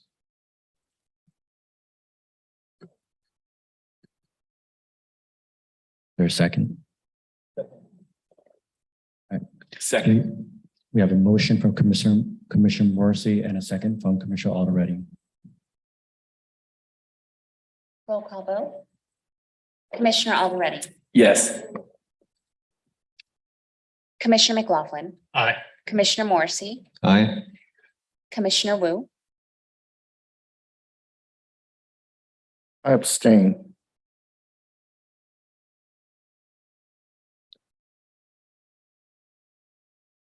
I would advise that if you abstain, that you state your reason for the abstention. Well, in the use, I have not heard a full explanation. I did hear some cursory explanation, like in general about workshops and all that. And I like more information detail that I could do under a public hearing. Commissioner Wu, ordinarily, any member of the commission wishing to abstain must provide an explanation. And if he or she decides to abstain, they ordinarily have to exit the room while the debate proceeds and prior to the vote on the matter. And I would have to declare that even if I vote a no, right? I'm sorry, could you repeat that? If I vote a no, you would still ask me for an explanation, right? No? Okay, then I vote no. Thank you, Commissioner. Vice Chair Caldwell. Aye. And I for myself as well. Motion passes by majority vote with Commissioner Wu.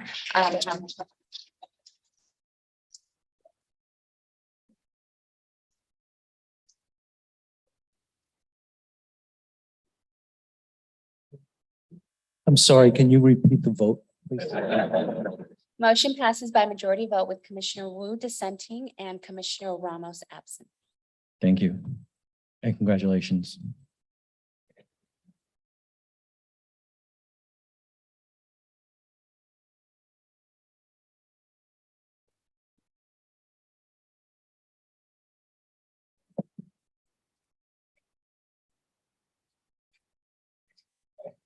Oh, jeez. Too clean. Too clean. Sorry.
Okay. This is a time and place for public hearing on item number 2, amendment application number 2022-01, and the conditional use permit number 2022-13 for the property located at 1700, 1720, 1740 East Gary Avenue.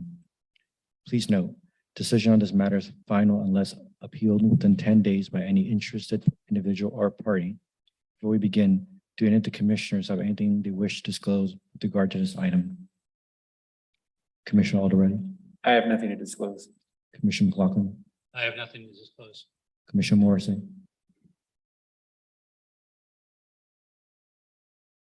you come back to me? Commissioner Wu I have nothing to disclose. and Vice Chair Colvin. No disclosures. I think I'm going to have to abstain. Okay. Potential business dealing with one of the applicants, someone involved with the application. Thank you. If that's the case, would you step out of the?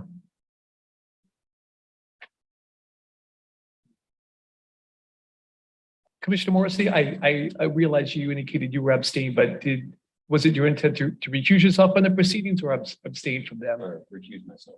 All right, just for the record, I wanted to be clear. Thank you.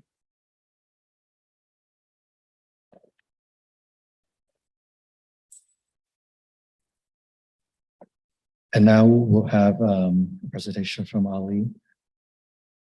Thank you, Chair Pham. Good evening, members of the Planning Commission. Item 2 tonight is the Gary Avenue Business Park. This is a request by the applicant Rob Mitchell for amendment application number 2022-01 and conditional use permit number 2022-14 for the property located at 1700, 1720, 1740 East Gary Avenue. The recommendation before you this evening is to adopt a resolution approving conditional use permit number 2022-14 and also recommend that the City Council adopt an ordinance approving amendment application number 2022-01. The site in question tonight is highlighted in blue on the image before you. It is currently designated under the new general plan as Industrial Flex 3.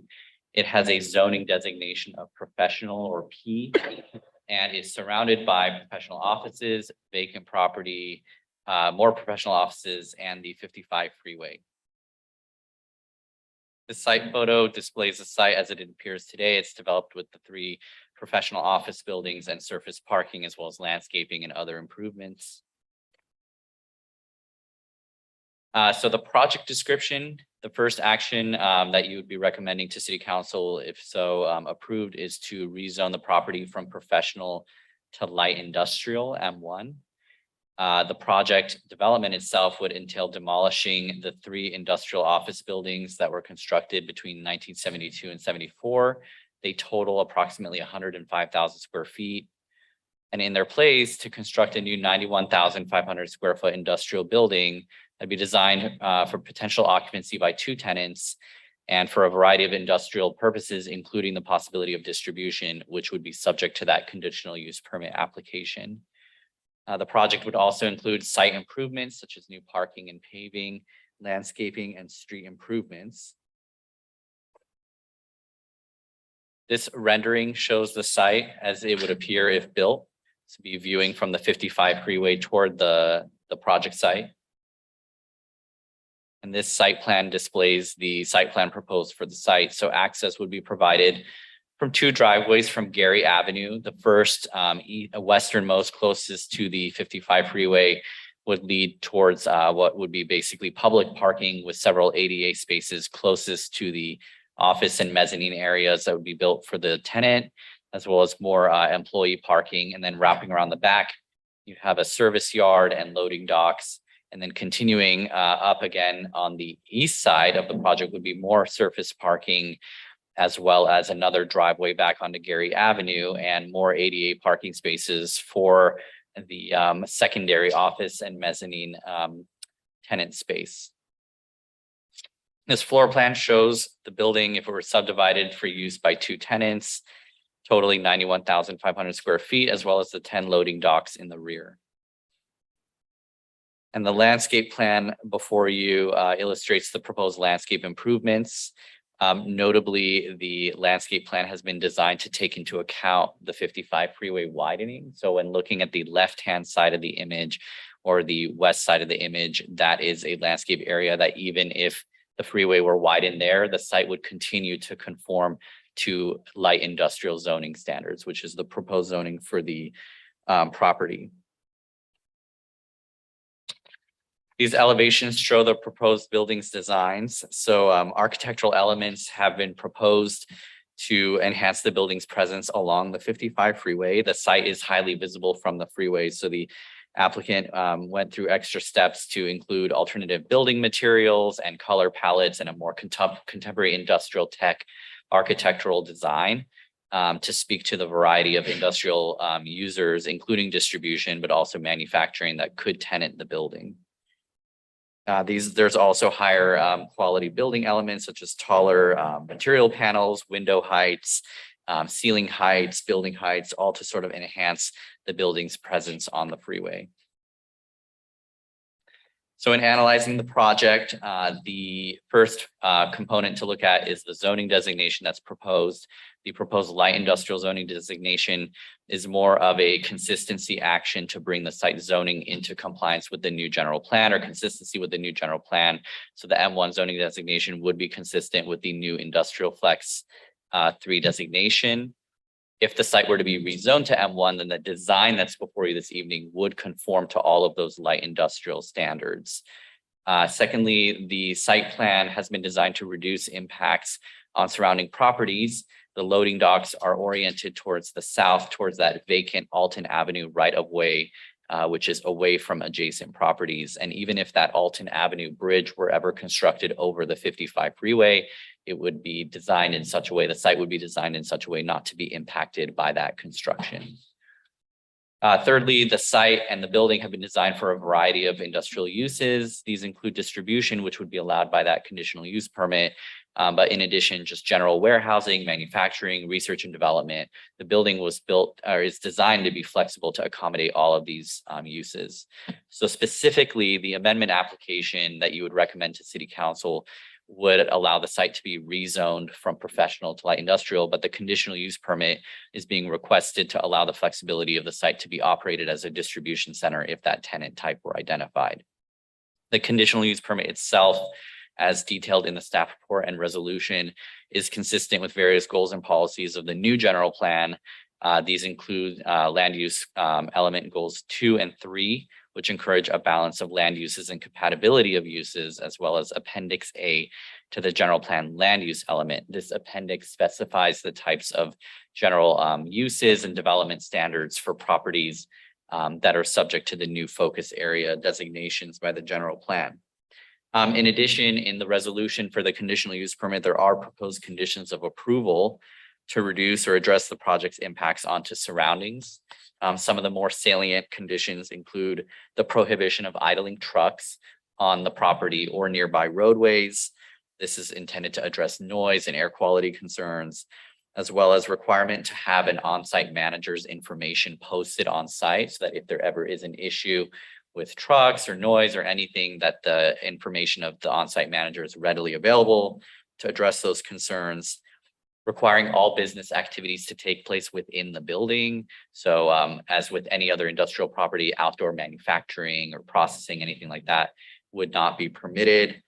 And then recordation of a parking and access agreement, which would require coordination with the adjacent property owner, but be required prior to issuance of building permits.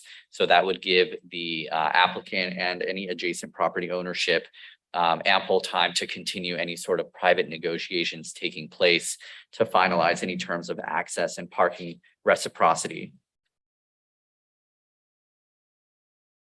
So as with any project that comes before you, it was subject to public notification and community outreach. Notably to highlight is the Sunshine Ordinance. So the project held 2 Sunshine Ordinance meetings. The first was on July 8th of 2021. The second, which was not required at the time, but the applicant agreed to hold, was a second community meeting on October 5th, 2021.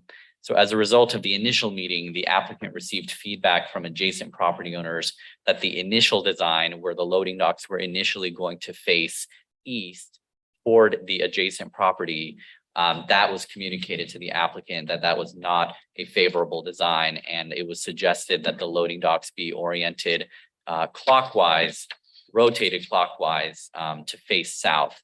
The applicant received that feedback, evaluated it, and actually came back with a resubmittal that addressed that design consideration that was proposed. And then in addition, the standard public notifications were posted, published, and mailed in accordance with all applicable regulations. Moving on to the California Environmental Quality Act.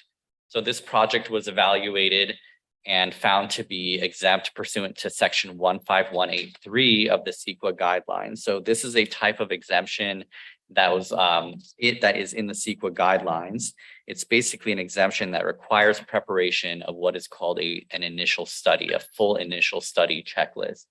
So the project must be evaluated for a variety of topics, including noise, air quality, greenhouse gases, traffic, and other elements that are standard as part of an initial study.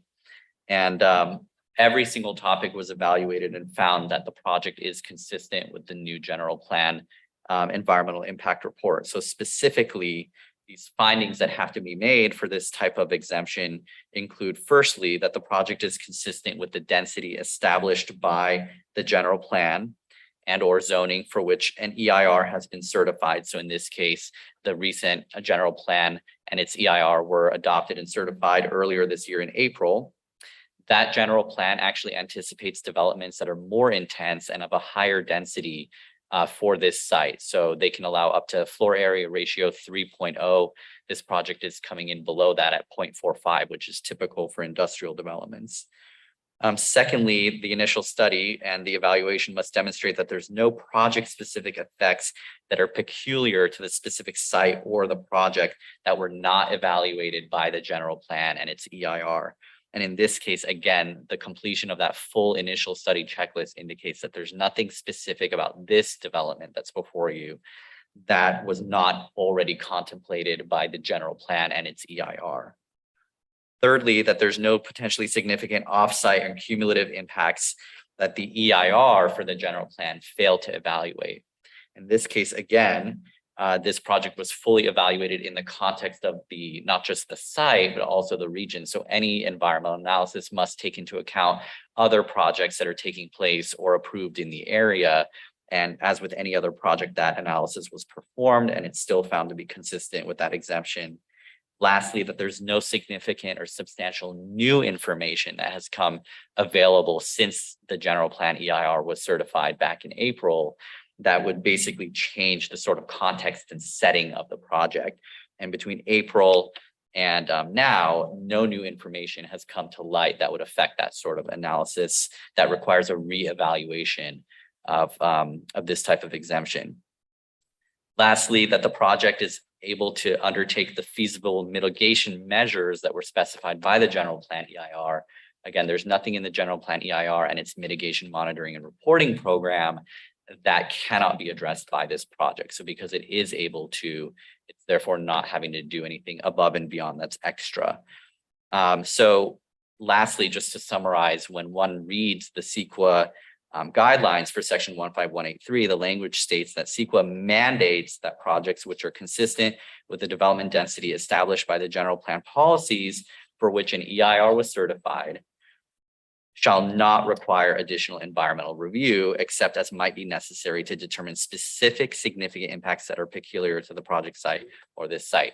So in this case, because that full analysis was performed and everything basically checked the boxes, CEQA actually requires that this type of exemption be the environmental document. So there's nothing peculiar or inconsistent. It actually uses the word peculiar. There's nothing peculiar or inconsistent about the project. So therefore, this is the appropriate environmental document prepared for the project. Since the staff report was published, staff has become aware that the project applicant and adjacent property ownership have been in communication recently on some proposed minor design changes that would, if approved tonight, still be in conformance with any approvals tonight. And the applicant, and there are members of the community here as well that can speak to that. But if there's any questions about any sort of ongoing negotiations or discussions by surrounding property owners and the property applicant, they're available here this evening to answer any questions. So with the analysis provided tonight in background, staff recommends approving a resolution, approving CUP number 2022-14 as condition, and recommending that the city council adopt an ordinance approving the amendment application. Be happy to answer any questions that you may have this evening. Thank you, Ali. Does the commission have any question of staff? Commissioner Alvarado. Yeah, so thank you for the explanation regarding there being no need for an additional EIR. That all made sense. And then we got the comment letter. So I had a question about that, but you nailed it. So I get it. I see that the M1 zone provides for light industrial, which includes warehousing, but I don't see any mention of distribution. Why is that? And it's not a contemplated use? So warehousing, including just the kind of storage of products at a site, is a use that's permitted by right in the light industrial zone, as you're pointing out. Distribution, the closest match, unfortunately, with somewhat of an antiquated code in that regard is freight bus truck terminal. So that is a use specified in the industrial zoning district as requiring a conditional use permit. That use type has traditionally been used to sort of allow distribution, which is the sort of modern terminology for freight bus truck terminal. Got it. Okay, thank you. Commissioner McLaughlin. No comment. Thank you. Commissioner Wu. And just to follow thinking, we're not requiring any additional EIR done because we've done some in the past. But currently, the facility is not occupied or used as a distribution center, right? Because professional. So we really don't have anything to judge what it would be under a distribution, and we don't know what type of distribution company will be there, whether there be more traffic going in and out and all that, right?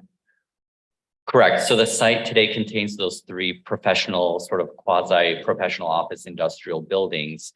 However, when an application is submitted for review, contemplating a new use that's not there yet, basically there's established methodologies that are taken into account when you prepare things like a traffic study or like a noise study that are based on the application materials that an applicant provides the city. So for example, 91,500 square feet is expected to result in X number of truck trips, Y number of standard vehicle trips, et cetera, that are used to then evaluate the sort of predicted changes to the project site. So as of when the use change, staff will then monitor it again, right? Right. So any project requires ongoing sort of monitoring for any sort of mitigation measures that are required by the general plan EIR, and also just conformance to any and all sort of like vehicle codes, planning codes, building codes, fire codes, etc. Yeah, the reason is that it's hard to tell because the distribution center, we don't know how heavy it is or how light. It could be a food bank with local delivery, or it could be big haulers, store something for big distribution center like Amazon, which will be a little more heavy. But all that's being requested of us today is the change in term of the conditional use permit and the zoning upgrade.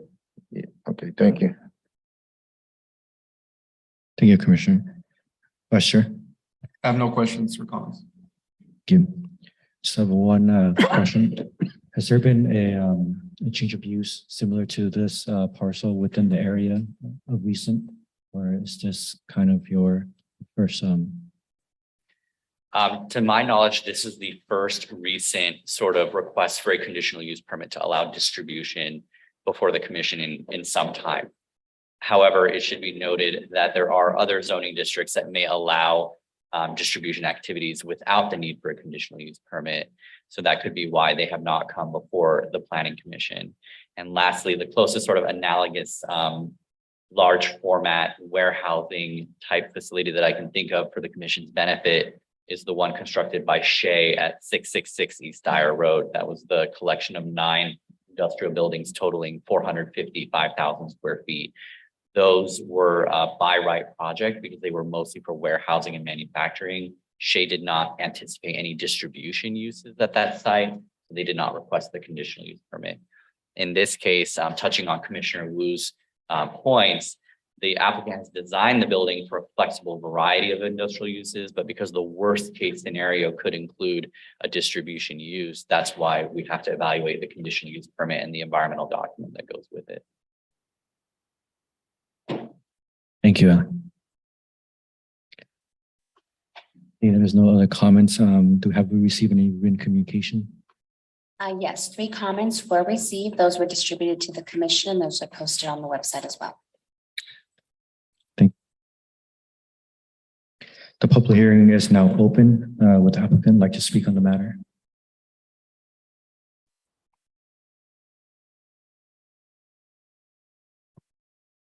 Good evening. Rob Mitchell, Green Law Partners. I'm the applicant. I'd like to thank the Planning Commission for their time this evening, and also really like to thank Ali for all your time and effort you put into the project. We wouldn't be here tonight without him. I think it'd be for me to probably explain a little bit. You're going to hear my neighbors get up here in a second, and a little bit of the opposition that we've been talking about over the last year or so. Ali, could you put up the site plan for me? Which slide? I'm sorry. The site plan. Our neighbors here to which is the building, if you can see on the right-hand side, let's call it to the east, is the family that's sitting here behind me. And we've been in talks for like the last year to try to figure out the best way to be neighbors, to be able to come in to do our development that's going to be there, and how it's going to be able to affect their property and their property values. The 2 buildings that are there, they're condo overlay, so each there's a lot of individual owners that are there. As Ali had mentioned, we had come in and part of our community outreach, we went in to be able to change the orientation of the building to make sure that the effects of when the dock doors and the trucks be coming in and out would have the least amount of effect and impact on the building. And the way that we went through and designed the property right now is if you look at the diagram, the site plan that's up on the overhead, is the red line that you see that's going down the right-hand side.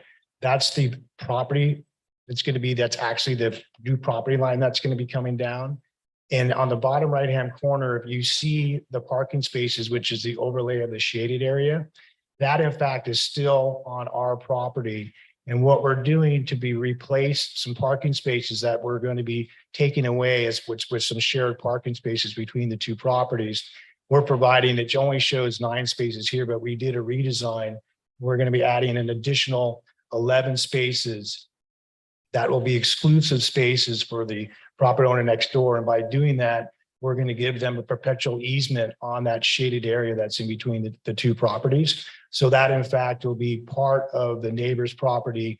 And it's going to be enhancement in their value as well, but they'll have an exclusive of those 11 spaces. And in the new design, which right now I feel that we've gone back and forth with the neighbor and come to agreements on everything. And really what's in the still undecided, which they're concerned about, is what is going to be the potential truck traffic, which is going to be coming down that easterly line that's going to come out to Gary Avenue. And where we situated the building is we were originally on the existing properties, about 75 feet was the building setback. And now we're about 125 feet between that building to building setback. And what we've proposed to be able to do is to try to regulate the truck traffic to go more on the westerly boundary, which is toward on the Newport Freeway on the 55, is what we've been successful in other projects to come in and to put signage that will be back near the dock doors that has the occupant of the property, be it the tenant, to be able to have the truck drivers come in, enter on the easterly side, and then exit on the easterly side to be able to have the directional traffic used. And the 32 feet, which is on that side where you see where it says the Newport Freeway, is ample room for two trucks to get side by side. And the concern with my neighbors, you'll hear them get up and talk, is about trying to keep the trucks driving down next to where their property is. And we've gone to the extent of what we're going to be doing is we're adding additional all mature landscaping that's going to go in between the two properties, using the existing pine trees that are there. So we're going to panning that existing, and the oversized trees was going to visually block the view corridor of any truck that's going to be coming up and down that corridor. If in fact a truck did decide to disobey what we would have for the operational diagram for the project, and the size in the room of where you have that area of that, the footage is not as big as the other side. And having the trucks coming down and the distance, what it would be from that building, the trucks won't be able to idle on that line between where you see the traffic. They would come out and they would, if they had to, would exit on Gary Avenue, but we're trying to keep the traffic on the circulation on the easterly side. And the last part of where in the negotiations with the neighbors, which you'll hear in a second to get up to speak about, is for us being the developer to come up, it's infeasible for the project to try to have some type of a gate or some regulation to have it be where 100% trucks can't go down that side of the building to deter the trucks. So if we have the signage what can deter the trucks, and we have an operational diagram where the trucks can come in and out, if once in a while a truck does go down there, it's not going to be the end of the world, and it's totally screened from the neighbors next door. But from a tenant standpoint and from an operational standpoint, I just feel it's unreasonable to have a project to be able to come in, to be able to, we couldn't cut off that side anyway, it's just from the fire circulation, but from the diagram just to come in and out of the property, it's infeasible for us to be able to do that. And that's one of the things that I talked to Liam, who you'll get here up here, get to talk about in a minute, was to try to look to the planning commission to give some direction on what your thoughts were for us. We were following what Ali had just mentioned a minute ago, is we're coming in and we're trying to put a development, but that's, you know, in line with what the general plan is, to bring in additional jobs and businesses that we do as a developer in Santa Ana to 200 to 300 jobs for this location. I have to be able to attract a tenant that can come in, that's going to be able to have an operation that's going to be successful. And having those type of conditions or constraints is really going to pigeonhole us on the type of tenants that we're going to get for the site. And I have sat down, and Min and I have met on potential tenants for the area, for the site. I think the word distribution is thrown out there because of what happened with Amazon and a lot of those distribution centers, which caused that immense amount of traffic, which that distribution is kind of the bad word on most of the tenants that are in the marketplace today. If it's not Amazon, aren't true distribution. They're more of a warehousing type of facility, which for the amount of dock doors that this property has, really puts itself its level to more of a warehousing type of use and a distribution type of use. And that would be along the line of the tenants that we would be targeting. And just in the CUP, we asked for that, but I believe that the tenants that eventually are going to go here aren't going to be, it's not going to be Amazon. I can tell you that. It's not going to be along those lines, but I'm just trying to be able to get some type of feedback to show we put our best foot forward with the neighbors. We've been good neighbors of theirs going forward and just try to figure out, at least with all the screening that we're doing, to be able to show that you're not going to be able to see the trucks at the distance that we are from the building to building. You aren't going to be able to hear them. If that's going to be sufficient to go forward and try to move on to be able to get a approval for you guys tonight. Thank you.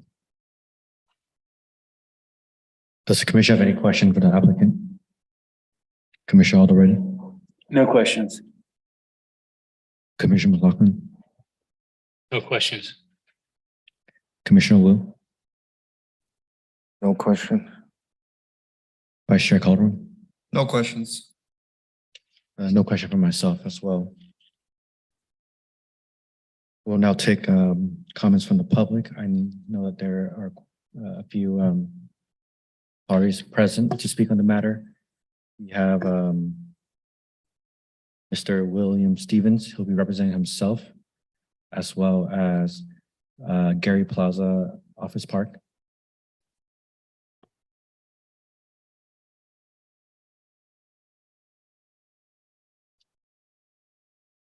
Good evening, commissioners. Thank you for your service to the community.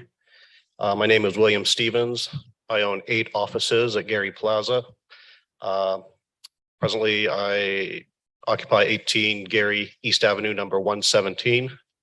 I'd like to speak to you first as an owner and a user of the building. And then I'd like another opportunity to speak to you as the president of the association who has their own issues. As a business operator, I can tell you there are 84 units in our office professional condominium, but there are more than 84 businesses. I lease one of my offices to 2 trusts. Both of those trusts pay business taxes to the city. And as the landlord, I pay renter's business tax to the city. I share an office with my father in unit 103. I pay a business tax for my property management business, and my father pays additional tax on top of that for renting his suite to me. So there are more than 84 businesses operating in the 2 buildings adjacent to the proposed project. I'm concerned about noise and vibration that might occur if semi truck and trailers are allowed to flow past my office door and window. Semi trucks produce 80 to 100 decibels of noise. A truck horn must be louder than the engine in order for it to be effective and warn somebody. A truck horn, therefore, is 100 to 150 decibels. Hearing damage occurs at 70 decibels. The applicant proposes to operate semi-trucks pulling trailers within 50 to 75 feet of my door and window.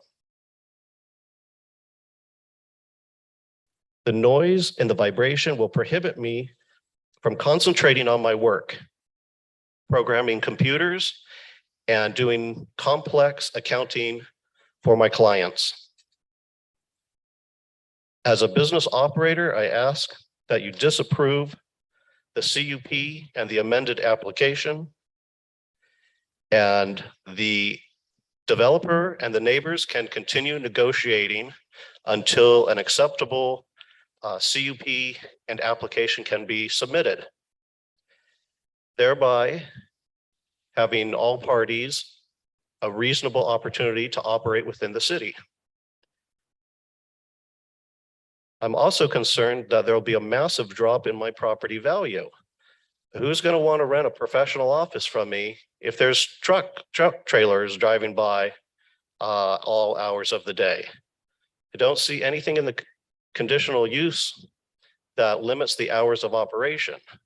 Perhaps if trucks only came by in the nighttime to make deliveries, that would be a reasonable accommodation.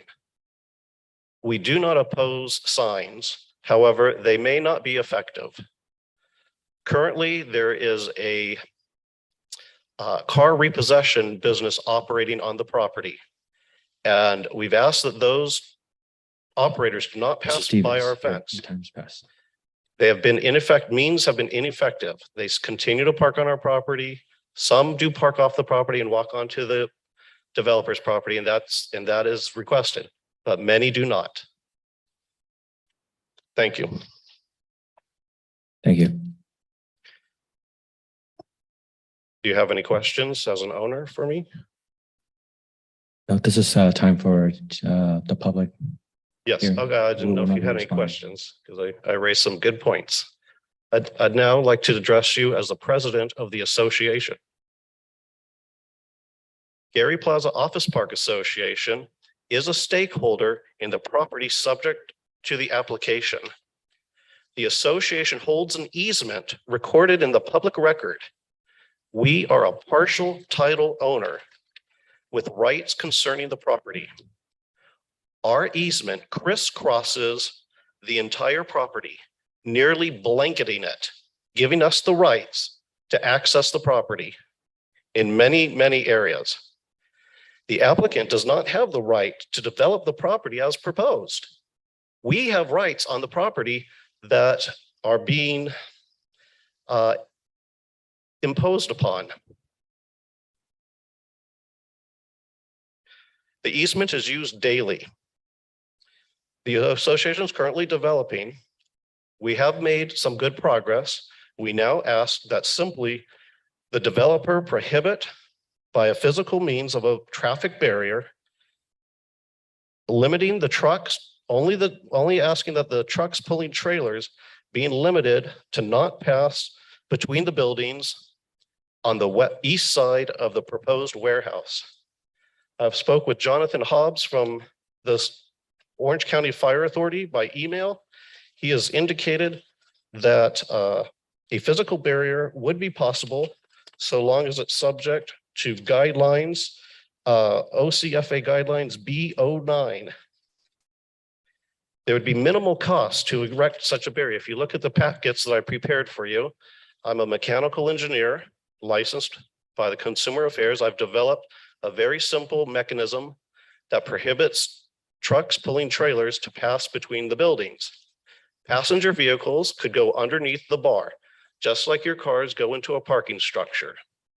Delivery trucks, Amazon trucks that are allowed larger, they could simply zigzag around the bar, but a truck pulling a trailer would not want to zigzag around the bar and couldn't go under the bar.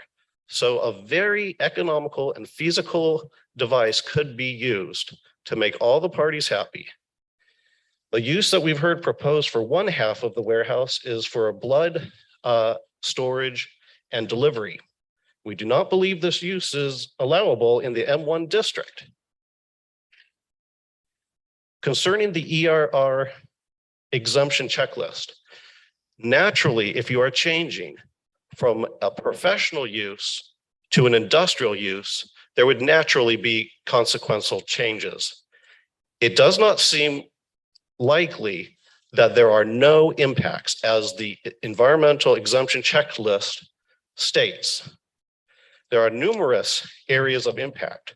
Noise in section 5.13 of the checklist, transportation in section 5.17 of the checklist. Time's up. Thank you. Air quality, I also own 7 other units.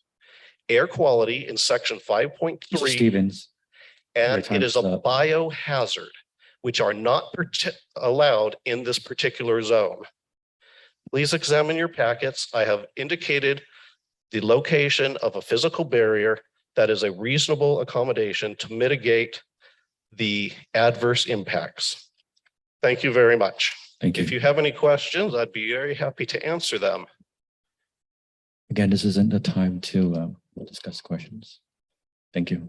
Thank you.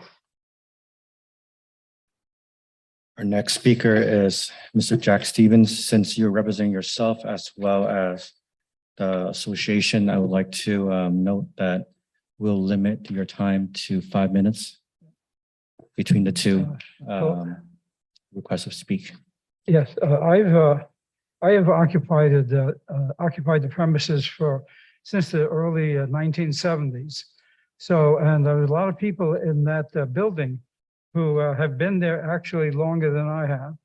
And some of the new people have invested a lot of money in upgrading the interior to make them modern.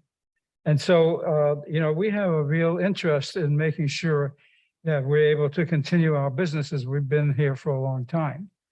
The developer has been very cooperative, and I have really no complaint about him, but I think he's making a mistake, and I want to explain this to you. So the building that he's going to put up has, currently, that lot has one driveway. And what he's going to do is he's going to put a second driveway in adjacent to our property. And so this is a picture, I don't know if you can see it or not, of the building. And the driveway that currently exists is right here. This is an interesting street. The street is an L-shaped street. Pullman Avenue comes down straight towards the building, and Gary Avenue comes off to the side. So you have an L. And as a result of that, trucks can pull directly out of the existing driveway and go right into Pullman. And you go up about 2 or 3 blocks on Pullman, and there's the entrance to the freeway. And so those trucks don't have to make a 90-degree turn. It's very convenient for them. I observed one myself, and he was just going straight down Pullman and came right down into the lot. Very convenient. It doesn't interfere with traffic. It's quick and easy. Now, if you look at this new driveway that's proposed, when a truck leaves this driveway, he's going to have to make a 90-degree turn because this is a street here. He can't go straight. So he's going to have to turn either right or left. And we got a huge truck with a huge trailer and a relatively small street having to make this turn.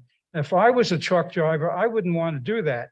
I would prefer to come back out the same street that I entered and just go straight out to wherever it is I want to go.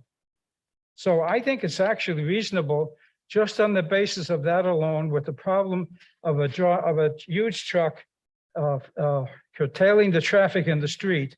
I'd like to restrict just the huge trucks. Now, we're quite willing and happy to cooperate, have normal cars and normal vans, delivery vans that don't have trailers, have them use this side. But I cannot see allowing a truck with a big trailer coming out the street and impeding traffic while he tries to make this maneuver. Also, this is a fire lane, and we are concerned about truckers that might get stuck, and that after they leave, they might be making arrangements that, they'll have pressure to leave the loading dock because there'll be other people waiting to use it. So they'll come out here and they might sit around here in this area and waiting and doing whatever last minute things they have to do. So we're concerned about that. And we're concerned about, if you can imagine, a large, huge truck right here, and we're sitting so close together, and we're going to have to suffer the noise and the traffic and the vibrations of these trucks.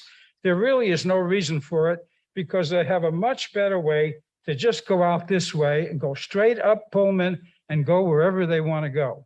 If I was a trucker, I would not want to go down this street.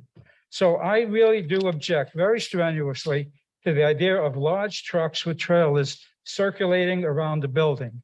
Cars, vans, delivery cars, delivery trucks, that's fine, but not trucks with trailers. It's unfair to us, and I don't think the truckers themselves would like it. And don't forget, we have the other problem that the loading dock could be occupied. We will have trucks that might be sitting here and waiting Thank for you, their Mr. turn Stevens. with vibrations and noise coming at us. I'm 88 years old. Do you think I need this kind of a pollution near me? Thank you. There are Your- other people your- who your work in the comments is building that noted. are actually older than me. I think that this is a minor accommodation. The developer has been pretty nice. I don't fault him at Again, all. Mr. Stevens, let's respect I'm other asking speakers' time, that- please. We've agreed to 5 minutes. Okay, I'm Thank you. asking that this be attended to. Thank you.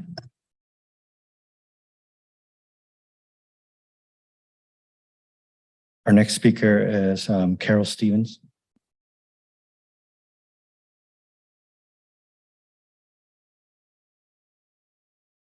I've got to commend you people for sitting through 2 hours. I'm brain dead.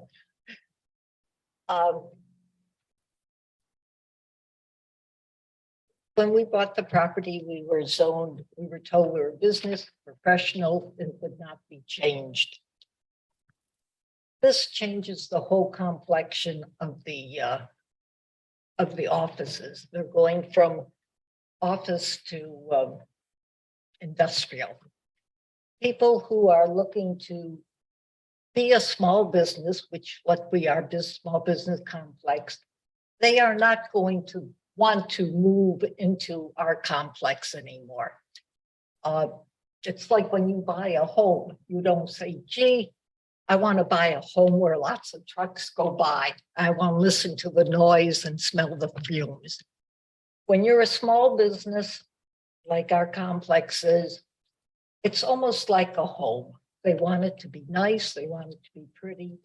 They're talking about trees. They said they're going to plant trees. Let's face it, any tree that would hide the height of a truck would have to have a major big head on it. For trucks to get by these trees, you'd have to trim the heads down. So you're looking at a bunch of, quote, telephone poles.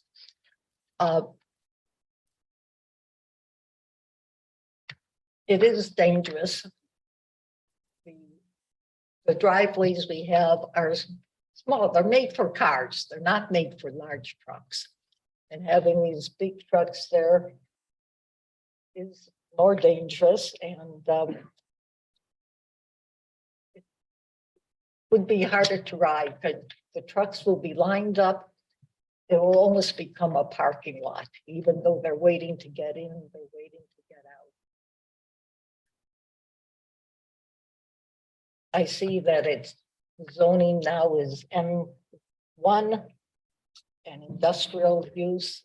This is not what this area was for. We were all small businesses. We have the 3 buildings there that were for small businesses, not for major industrial. You're taking away a lot from the city of Santa Ana. You're saying we don't want small businesses. We just want the big guys.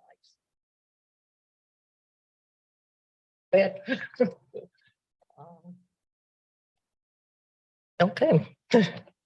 Thank you for your comments. Is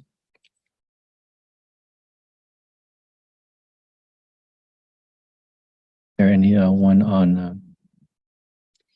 If there is anyone participating via Zoom that would like to make a public comment, please either select the hand icon, or if you're calling in, press star 9 now. We do have one speaker, Mike Breon. Yes. Breon. Yes. Please go ahead. You have 3 minutes. All right. Thank you very much. I appreciate the commission taking a look at this on both the association, the HOA Association, Garrett Plaza, as well as Green Laws Partners Development.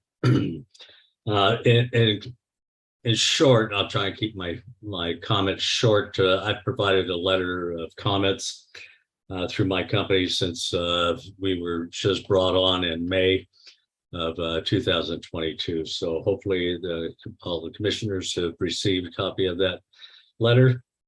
In short, I see this as one of these situations where you have progress and the M1 light industrial right next to professional can create a bit of conflict, consternation, and cost impact, as well as hazardous potential hazardous situation when it comes to noise and air. And what I mean by that is that and the second part of that is that I think the CUP approval is premature, or potentially premature, being that we don't have a full understanding of what type of business is going in. We hear that it's one might be a small distribution business going in there, or maybe not, or maybe only manufacturing. We just don't know what's going in there yet.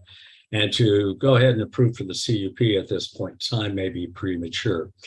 With that, if the commission would like to proceed and approve the CUP at this time, I think the association is looking for some kind of condition put on that, or at some point that is reviewed, that they have opportunity to review during the CUP based on who the tenant ultimately tenants ultimately would be and what kind of impact that they would have truly on the east side of the building, of their building, and where that traffic lane, that drive aisle, fire lane, and car parking is at. Now, Ali, in the package, there is a AO drawing, A2. I don't know if you're able to pull that up. That'll give you a perspective of how tight that is in the landscaping images between the two properties, and understanding how tight it really is. If the trucks are idling in there, and we know that the current conditional use permit doesn't allow idling there, and fire is not going to allow them to park there. But what happens is that, and what the Thank you, Mr. association Green. is, and I'll be very quick, concerned about is that puts the association, the president, whatever, in potential confrontation with the business operations to resolve the problem every time that. Thank you.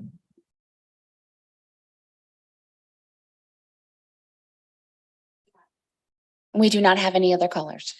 Thank you. Does Sorry, applicant, is another person calling in. He's trying to get through. Mr. David Kewen, he is a board member and also an office owner. If there is anyone else that would like to comment, please select the hand icon now. We do see a David on the line. David, please go ahead. You have 3 minutes. Hi, this is David Kewen. I'm an owner at the Gary Office Plaza. I own a second floor unit that faces where this development's going to be going on, and I'm extremely concerned about the noise and vibration from trucks traveling on this side of the east side of the property. The developer had mentioned something about using existing pine trees as a screen to somehow dampen out noise.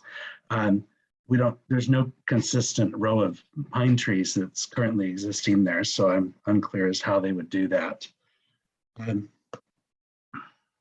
also concerned about the air pollution from semis idling and running alongside the building, and the sound. Those are my major concerns, and I hope the council takes this into consideration prior to approving this. Thank you. thank you.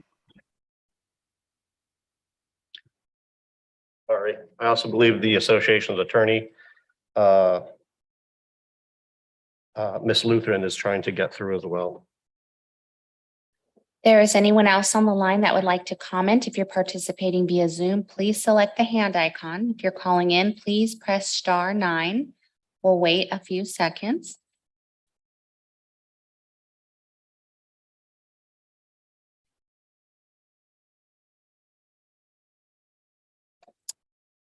Chair, we do not have any other speakers who have indicated that they'd like to speak. Thank you. Seeing that there is no other speaker, does the applicant have any final remarks?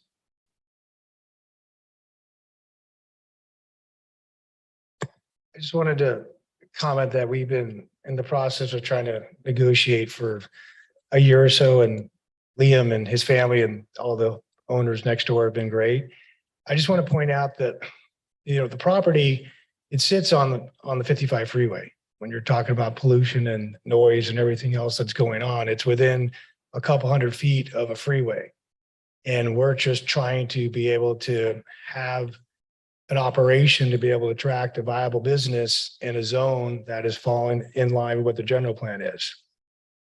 Not trying to be a neighbor that's be difficult to deal with. We've been sitting down and trying to come up with how to potentially, originally we chatted about, do we put up a 12-foot wall to put up some type of screening? But the 12-foot wall was something that wasn't desirable because they voiced the opinion they didn't want to be looking at center black wall. So in return, we thought the best way was to come in, if Ollie puts up the landscaping plan, is if you do put mature trees in between the two, we have an additional amount of feet, which is between the larger than what the alleyway is now. We have the inline, which would be the screen trees. We have another 10 feet, which would be additional landscaping. Then it starts 30 feet, which goes into the driveway, then into the building. Is ample enough screening to be able to get trucks to come in and out, and idling on the trucks wouldn't be able to be idling there. We had to have some type of condition that was allowed on top of saying we won't have any idling that would be on that, in that line would be fine. But trying to cut off circulation around the building with a gate is just infeasible for something was to happen and a truck needed to get down there. And Jack had pretty much proven my point that if a trucker is going to come in, the best way to enter and exit is on the west side of the building along the 55 freeway to get right back out to Pullman to get on the freeway. So a trucker is not going to want to come down the other side next to the office building where the concerns are and make that left-hand turn. It's proven the point that, in case it did have to, for some reason, get down that road, we would need to be able to keep that circulation. But from an operational standpoint, the path of travel with the additional signage will be on the westerly side along the 55 freeway back and forth. And so I just wanted to make those additional. Thanks. Thank you. I have a question for the developer. You're more familiar with the mapping, so I'm going to ask a stupid question just to understand it. The truck makes a U shape, right, from Gary around Alton and then to the right to get out? If it went that direction, but it would come back out Pullman and come down, if Ali has, it would come back down the direction past the office park to the further along the freeway line and back out to where the freeway on-ramp and on-ramp is. What I want to know is what is the traffic plan of ingress and egress? Traffic plan, ingress and egress is to come in on Pullman, enter in, come in to the dock doors, back up, come back out and exit the exact same way they came in. So, and the horizontal lines there, those are parking spaces, right? Correct. So a car would have to look out for a truck backing up, right? To get out. Yeah, well, correct, but on most of the operations, when you have a warehouse building, cars come in and they work and then they go home in the afternoon. I mean, it's not, the cars aren't coming in and exiting and entering throughout the day. Right. And where's Pullman now? Because It's further, all we see on the map is Gary and. it's further to the north.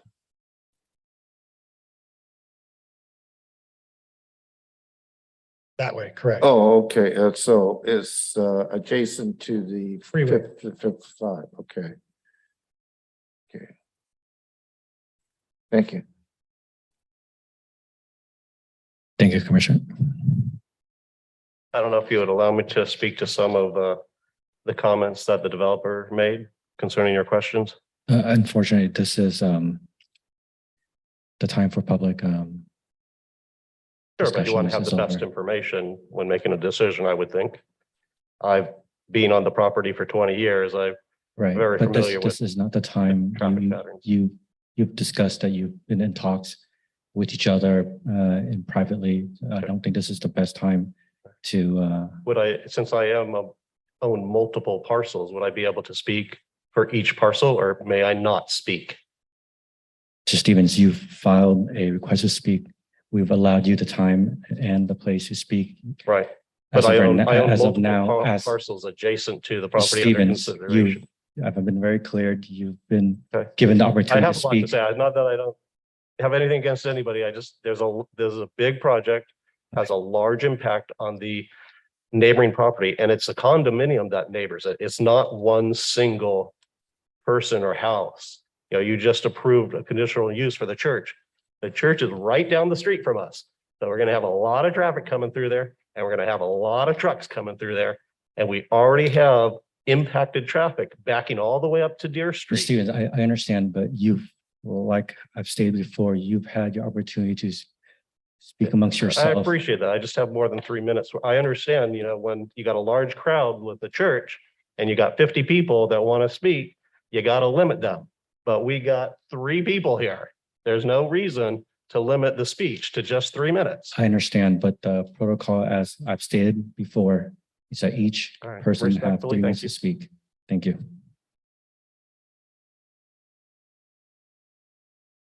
The Public hearing is now closed. Does the commission have any final question for staff? Commissioner Aldereti, I have no questions. Commissioner McLaughlin, I have no questions at this time. Commissioner Wu, I have no question. Vice Chair Caldwell. Just a point of clarification. So are we looking for a resolution today or, I mean, honestly, because looking at the big picture, I mean, I see both perspectives and I mean, I'm listening to both, well, both parties, right? Are we looking for a resolution today to move this forward or can we move this for another time? Vice Chair, the recommended actions before you this evening is to adopt a resolution approving the conditional use permit and then to also recommend that the city council adopt a ordinance approving the zone change. That would be a separate public hearing. Got it. Okay. I have no further questions. Thank you. Thank you.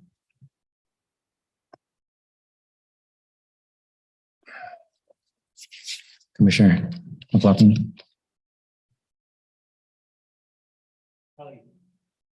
Is there any time limits or any limitation? I mean, I think in your, one of the slides, it said that this project had a sunshine, review in 2021. I mean, the one thing that is a little confusing here as we talk about this is, it's like a what if. Well, what if manufacturing was to be brought in here? What would that mean? What if it was brought in as distribution? At this point in time, I would say, the brush is very broad at this point. But I think we can do something, but it doesn't seem like there's a hook on every single discussion that we've had with the developer and with the owners of the condominiums. I just can't believe that we can't come up with a solution that's going to be easier and more satisfaction from the standpoint of what the planning department sees in this particular project. Just for perspective, the warehouse use and the proposed development, but for the conditional use permit is something that is approvable in terms of the way it's designed. You can still have the truck bays and the proposed use for storage and still have the truck trips there. Based on the size of the square footage of the warehouse, based on the proposed size of the building and the number of bays, that is not something that is under the conditional use permit. The conditional use permit being asked for is the use of the building for a distribution use. And that is a use that's under our zoning code. However, the building itself can be developed the way it is. It could still have the same number of truck bays and still be able to be used for warehouse storage and manufacturing as something that would be permissible under the code as a by right use. And the applicant would not necessarily require a conditional use permit. I'm sorry, but in all due respect, you're done. I just thought you might want to ask the developer how many No, bays no. he's gonna In all due have. respect, the public hearing has been closed. It's for us to talk. Thank you.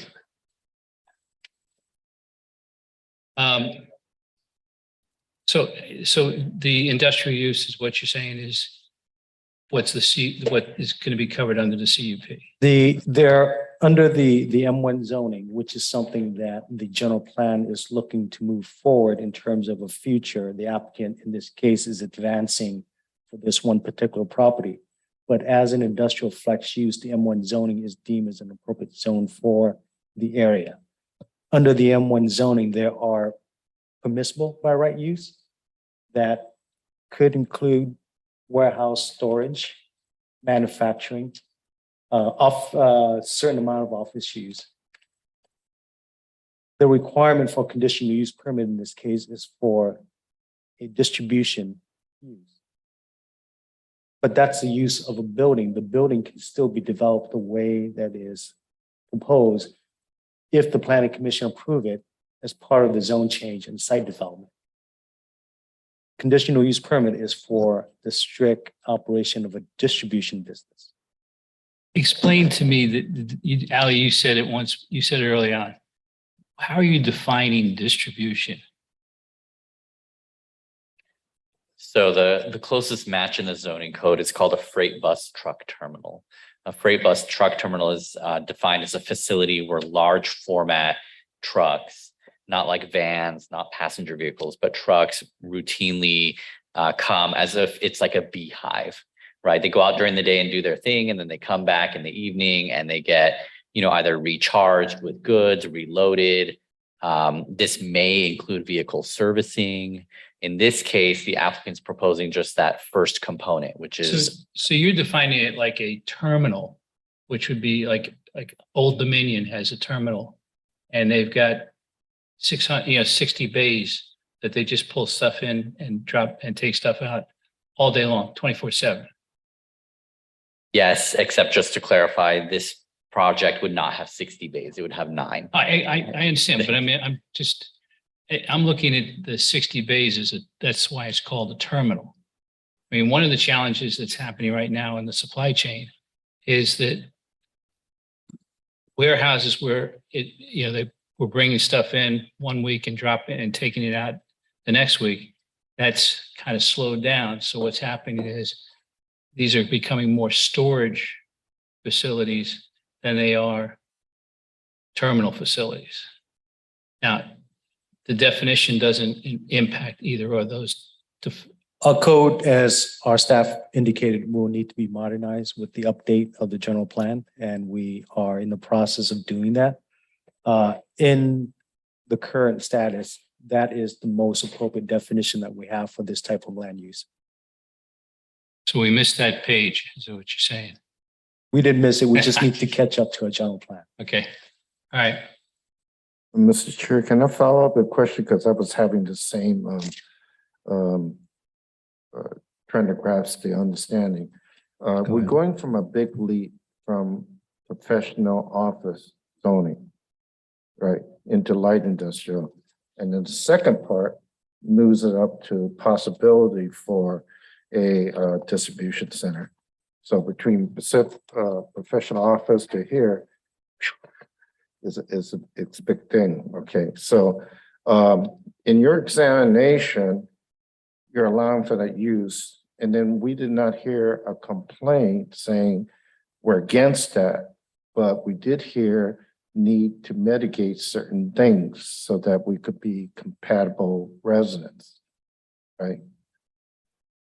Because I operated both, I mean, from professional to light industrial for shrink wrapping, and then to, warehouse operation for food bank distribution. Okay, so, and I know that trucks gathering of enough people when you need to like package the thing and put it together and shipping it out and all that.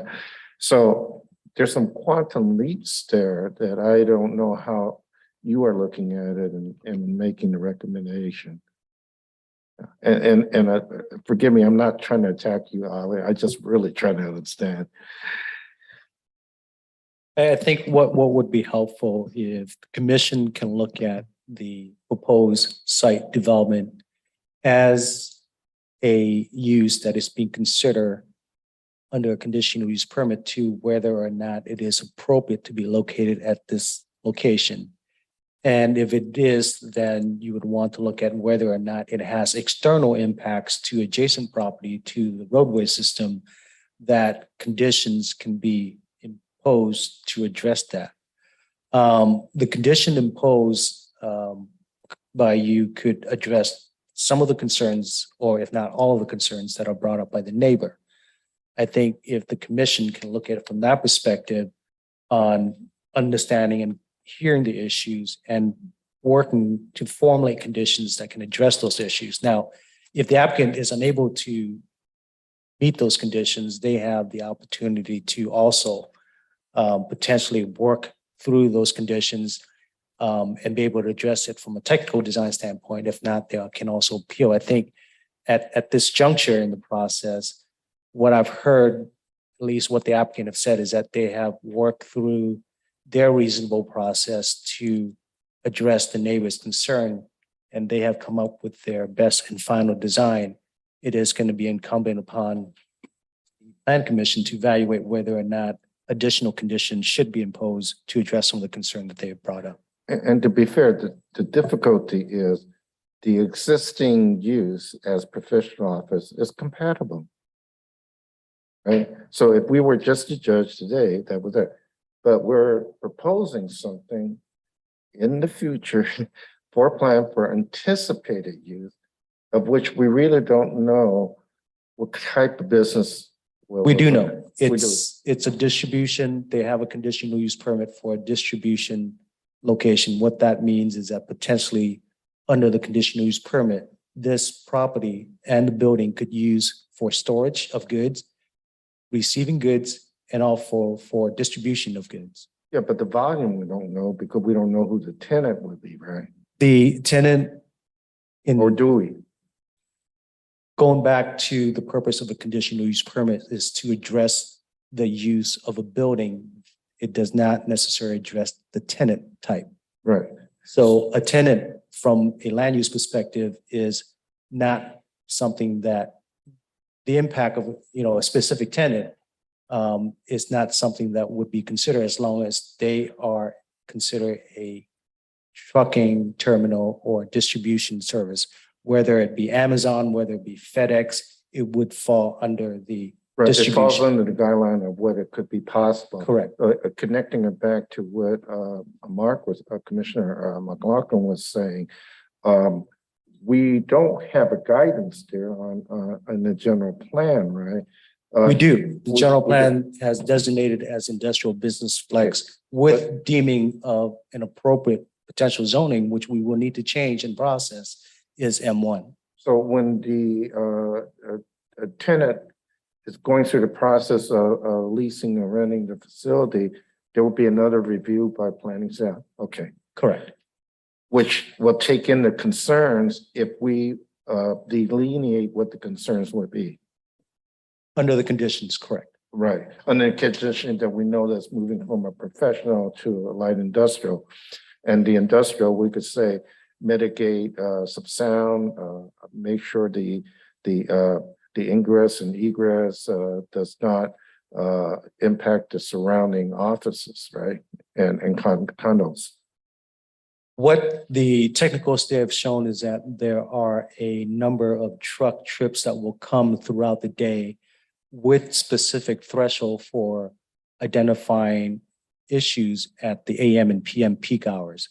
So based on that, the project does not have a CEQA impact. That doesn't mean that it doesn't affect adjacent property as in the perceived impact.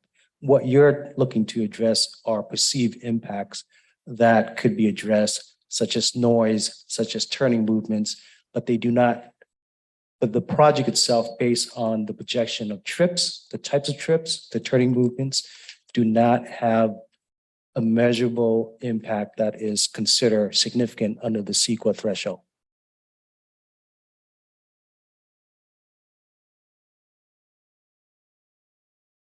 So for example, I think to be helpful here is that if you want to impose a conditions that says truck can only turn this direction and exit this direction and take that route.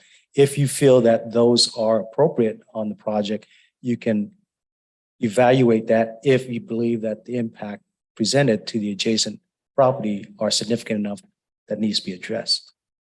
But again, roadways are designed for various traffic type, various capacity. The project does not create impact, a negative impact to that.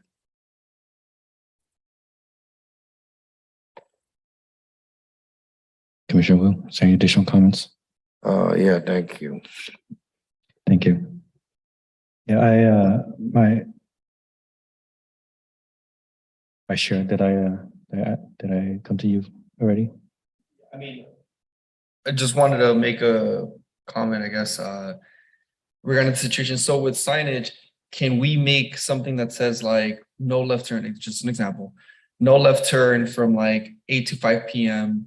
after 5 PM, you can go through this. That would be something that would be appropriate as condition if you find that there are impacts that it would address based on the comments you heard. That's fine. Thanks. My perspective on this is I think, when we just zoom in into this specific project, there's a lot of words being thrown around that might kind of incite certain kind of train of thought towards distribution, heavy use. But what I want to know is, are there other locations within the cities where there is a quote unquote distribution facility that is adjacent to a use that's similar to an office or residential? Just so that there's a precedent for what we see today. Chair, as I estimated before, I can't think of any recent conditional use permits for this type of distribution facility. There have been past conditional use permits in the past 5 or 10 years for freight bus truck terminals that were more for like food truck commissaries. And those were deep in the industrial areas like off Birch and Central Avenue, on South Main Street. But in terms of the general sort of landscape, there are portions of the city that are zoned industrial closer to Harbor Boulevard and Fountain Valley, where this sort of similar interface occurs. You might have a mixture of like industrial buildings and then a mixture of like office buildings. And those areas are also experiencing some renewed investments, whether to rehab the office spaces or to rehab and build industrial spaces. But in terms of one of them coming forward and saying, I'd like to go a step beyond warehousing and introduce the sort of regular distribution activities, this is the first of its kind in at least the 11 years I've been here. And let's say we take out the change of use or change of a rezoning off the table. Typically, during our typical zoning practice, would we introduce a buffer between a light industrial use before we introduce a office use? Is that a typical practice, or how does that delineate in a typical situation?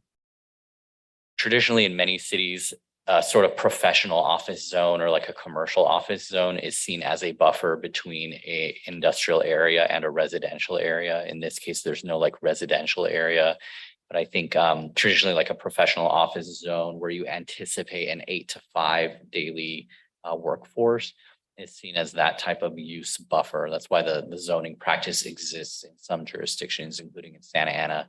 In other areas of the city, for example, like the professional office zone occurs north of the Civic Center, where it's intended to provide a sort of like downstepping from the intensity of the Civic Center buildings to like 8 to 5 professional offices and then to the residential areas behind them. In this case, the professional office zone is acting as like a buffer between currently like the 55 freeway and then like areas to the east. So I wouldn't estimate that it's like wholly out of context, but it's not really, it's not terribly analogous because there's no residential uses nearby. If I may suggest, it seems to me the commission is struggling with the potential impact of the use to its adjacent neighbors. If there are specific concerns that you want us to address and work with the applicant on, you can articulate that. And if I may suggest, rather than designing from the dais here, is to give the applicant an opportunity for 2 weeks with some very specific directions as to what type of what type of impact or issues that we would like to specifically address. And we can work with the applicant to come back and provide a response. Yeah, I did hear the developer willing to consider some other things. And the one that I like is in listening to the gentleman talk about using Pullman, using Pullman. And if and I don't know how to specifically tell you that because I haven't looked at your plan enough and I have not discussed it with the different parties to see if there could be an agreement to use that for the truck to go up there then straight out. It seemed to be reasonable, but then again, I don't know based on the developer design and usage and all that and flow. But I was hoping to redirect it back to you guys to look at it and see if it could come back to us. So what you're asking, to be clear, is that for us to look and work with the applicant to potentially we look at the on-site circulation Yeah. so that it has truck traffic being directed to Pullman, because in looking at the area, Pullman is the natural route that a truck would take to go out to Dyer. What the concern here, if I'm hearing correctly, is that try to limit the trucks coming out of the eastern portion of the site so that it reduces the length of drive along Gary. I would agree with that. I'm not proposing, I'm not suggesting it designed us for the applicant. It's natural work, but if there's a potential where the building, it abuts its neighbors, have the parking field on the other side that is facing the freeway, see if there's a way to circulate the trucks in front of the west side of the building so that the neighbors will be looking at, of course, it's not a block wall, but we're looking at the wall of the new proposed building. And I would assume you would eliminate traffic behind that building and push all the traffic and parking field to the west side. Let us work with the applicant. I understand and hear the concern. Okay. It just seems that also the applicant accommodated by relocating the loading docks along the Alton side. So we just don't know if that's a reasonable accommodation to go further with that with Pullman. Commissioner McLaughlin. Yeah. Just out of curiosity, because it was mentioned a couple of times in the earlier discussion.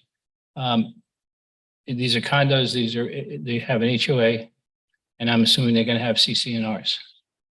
Have No. those, The proposed development is a standalone warehouse development. no, I'm just, I didn't get to finish my question. Sorry. All right, what I'm saying is that there's an HOA that's located adjacent to this property. And all I'm asking is, has the developer and the HOA gotten together with whoever they want to get together with, but basically review the CCNRs and review any HOA agreements? Because what I heard in some of the presentation was, well, if this happens, then we can shut it down. And if this happens, we can do, so it was implied that the CCNRs had things in there that could undermine the developer. And I'm just asking if there has been review and discussion on both parties' part of the CCNRs and HOA to understand that. Sounds like a stupid question, but I don't think it is, okay? Yeah, I'd say, for items regarding the specifics of their CCNRs, it'd be best to have the applicants answer that. Let's have the applicants do that, right? Yeah, okay.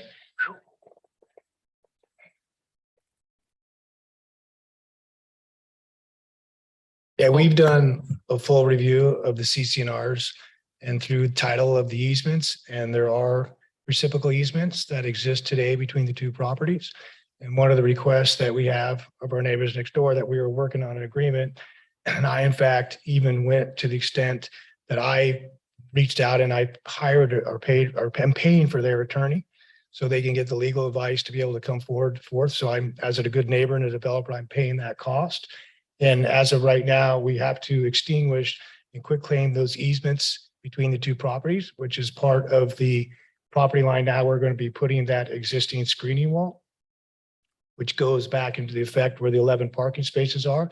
But everything with the CCNRs and everything to do with the reciprocal easements has been a full review by my attorney through the CCNRs, and we've drafted the documents up to present it to the HOA, which they've reviewed, which is a quitclaim deed for the easements. And that's all part of which I've engaged to be able to get an attorney to work on their behalf to fully understand what it means between the two properties.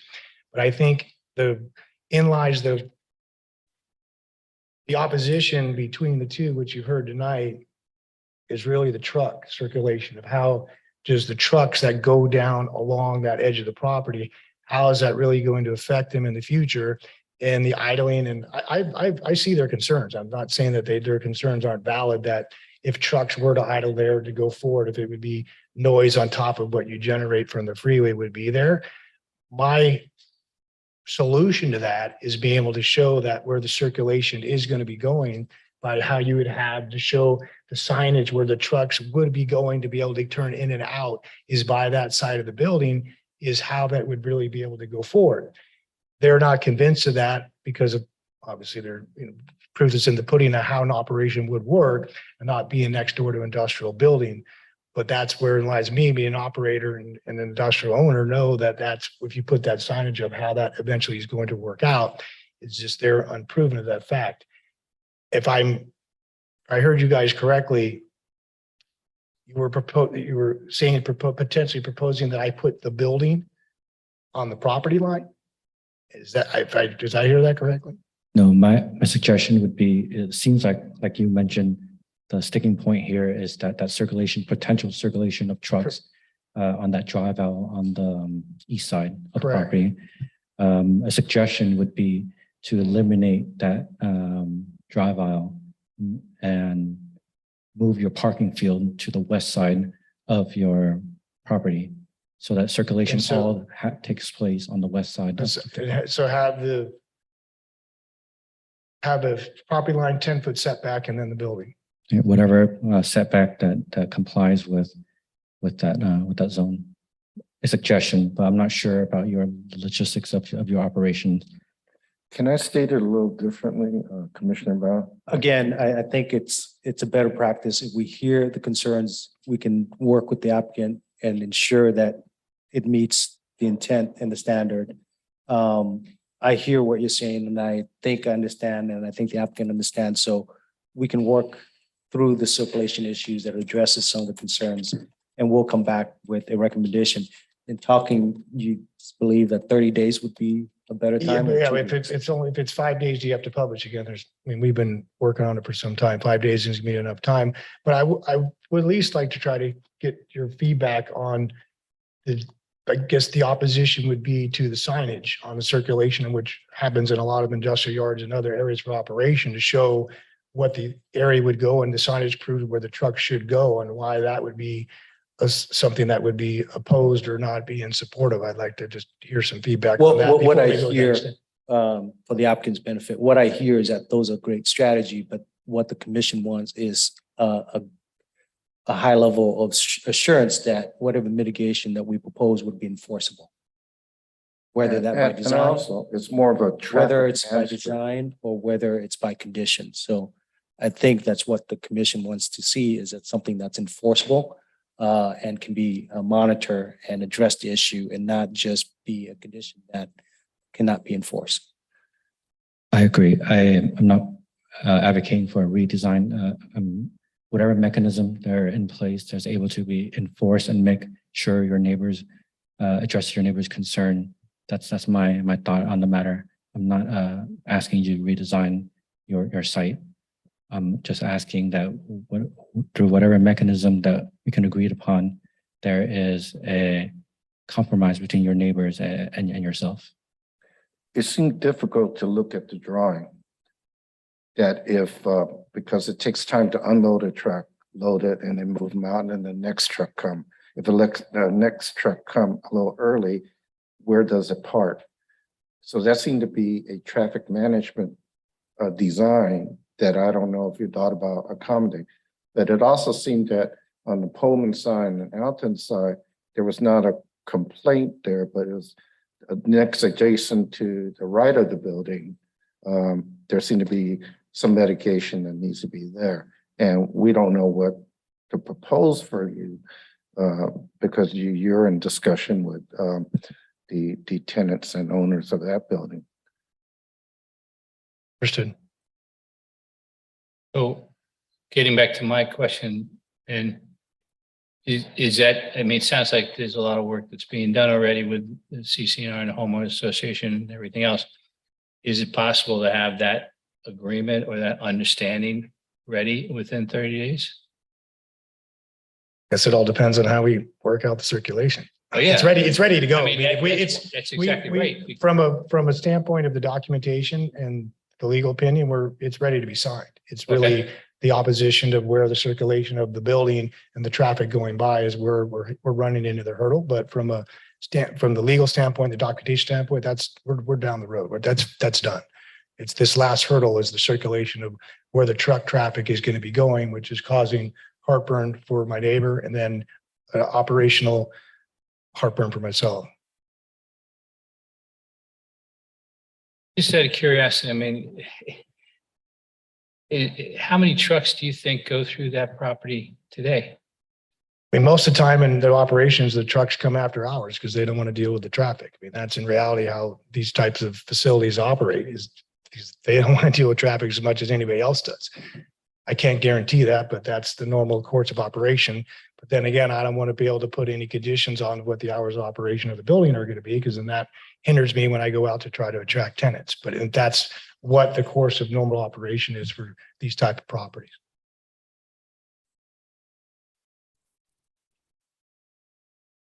Okay. So are we're looking at a potential 30-day continuance? Chair, I would recommend a specific continuance to September 19th. That's 2 meetings from now. September 19th? Right. And the applicant has agreed that that's likely a sufficient time frame to resolve some of these issues. Okay. Can we summarize what direction we want to give the applicant for these 2 weeks? All right. What we have heard is, one is to work with staff and the adjacent property owners concerned regarding the truck circulation along the east side of the property, evaluate enforceable measures, whether by design or by conditions, that can address the reduction of the impact of trips along the eastern property line. And also, if that is going to be resolved, then I'll present a document regarding the CCNR for the adjacent property that is acceptable in the form between the owners. That's just what I'm hearing from the commission, is that the goal is to have the property owners be acceptable to changes to their CCNRs that, as you presented, can be in the draft final form. Those are the 2 major issues I've heard. Right. It's reciprocal easements on the CCNRs. Correct. Thank you for clarification. I think the simplest and clearest way of documenting the circulation in that location is just going to be helpful, because I think we get lost in this particular map that we have behind us. I understand what you're getting at. Yeah. Yeah. Well, we can prepare truck circulation diagrams as well for you to make it a little bit more clear. Good. Here, just to clarify, it'd be Monday, September 26th. Yes. There are motions to continue this item. Motion to continue. Second. We have a motion to continue this item from Commissioner McLaughlin, a second from Vice Chair Colon. We have a roll call. Okay, roll call vote. Commissioner Aldereti. Yes. Commissioner McLaughlin. Yes. Commissioner Wu. Yes. Vice Chair Calderon. Aye. And Chair Pham. Motion passes by majority vote with Commissioner Morrissey abstaining and Commissioner Ramos absent. Thank you. All right. We'll wait for Commissioner Morrissey to come back in.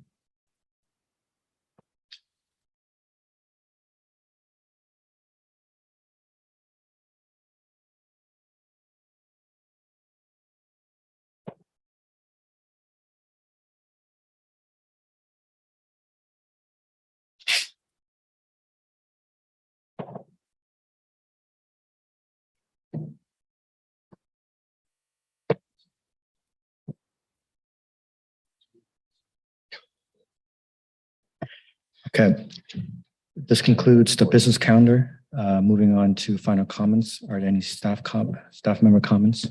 Yes, thank you, Chair and Vice Chair. The one thing I want to mention tonight is that tonight will be the final night for our Planning Commission Secretary, Sarah Bunnell. She has announced that she has accepted a position outside of the city's employment and is pursuing a career in the private sector. So I want to share that we'll miss her. Thank you for her over 8 years of service with the city. I want to wish her the best of luck in the next chapter of her career. And if you want to take a moment to say any goodbyes, please welcome. Thank you, everyone, for the experience. I had a great time serving you, and thanks. Appreciate it. Which nonprofit?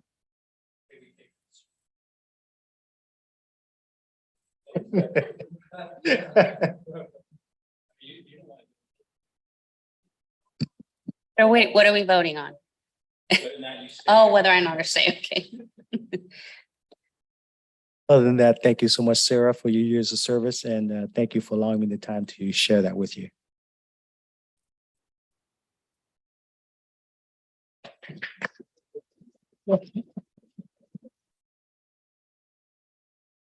And are there any comments from the commissioners?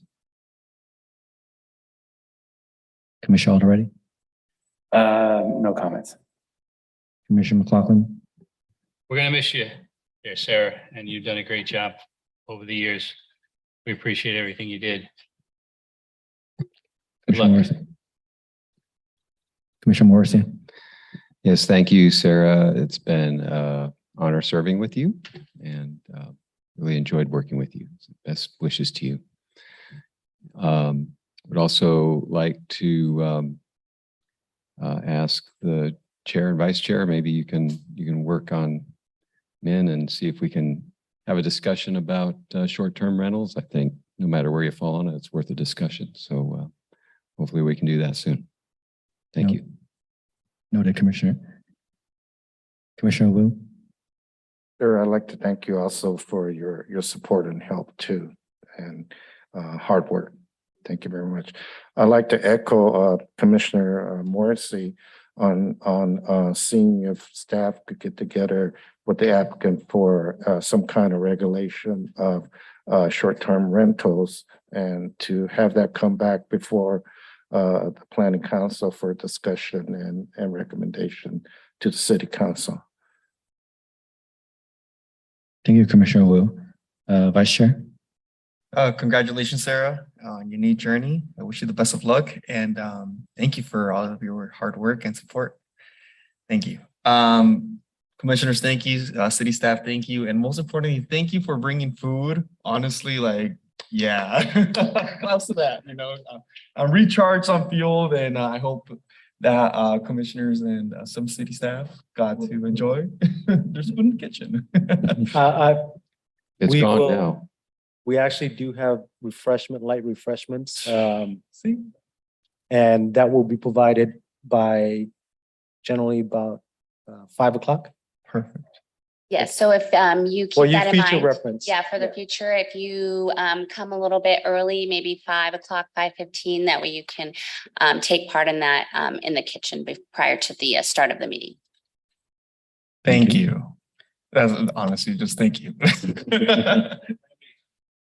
Thank you. We ate it all up, right?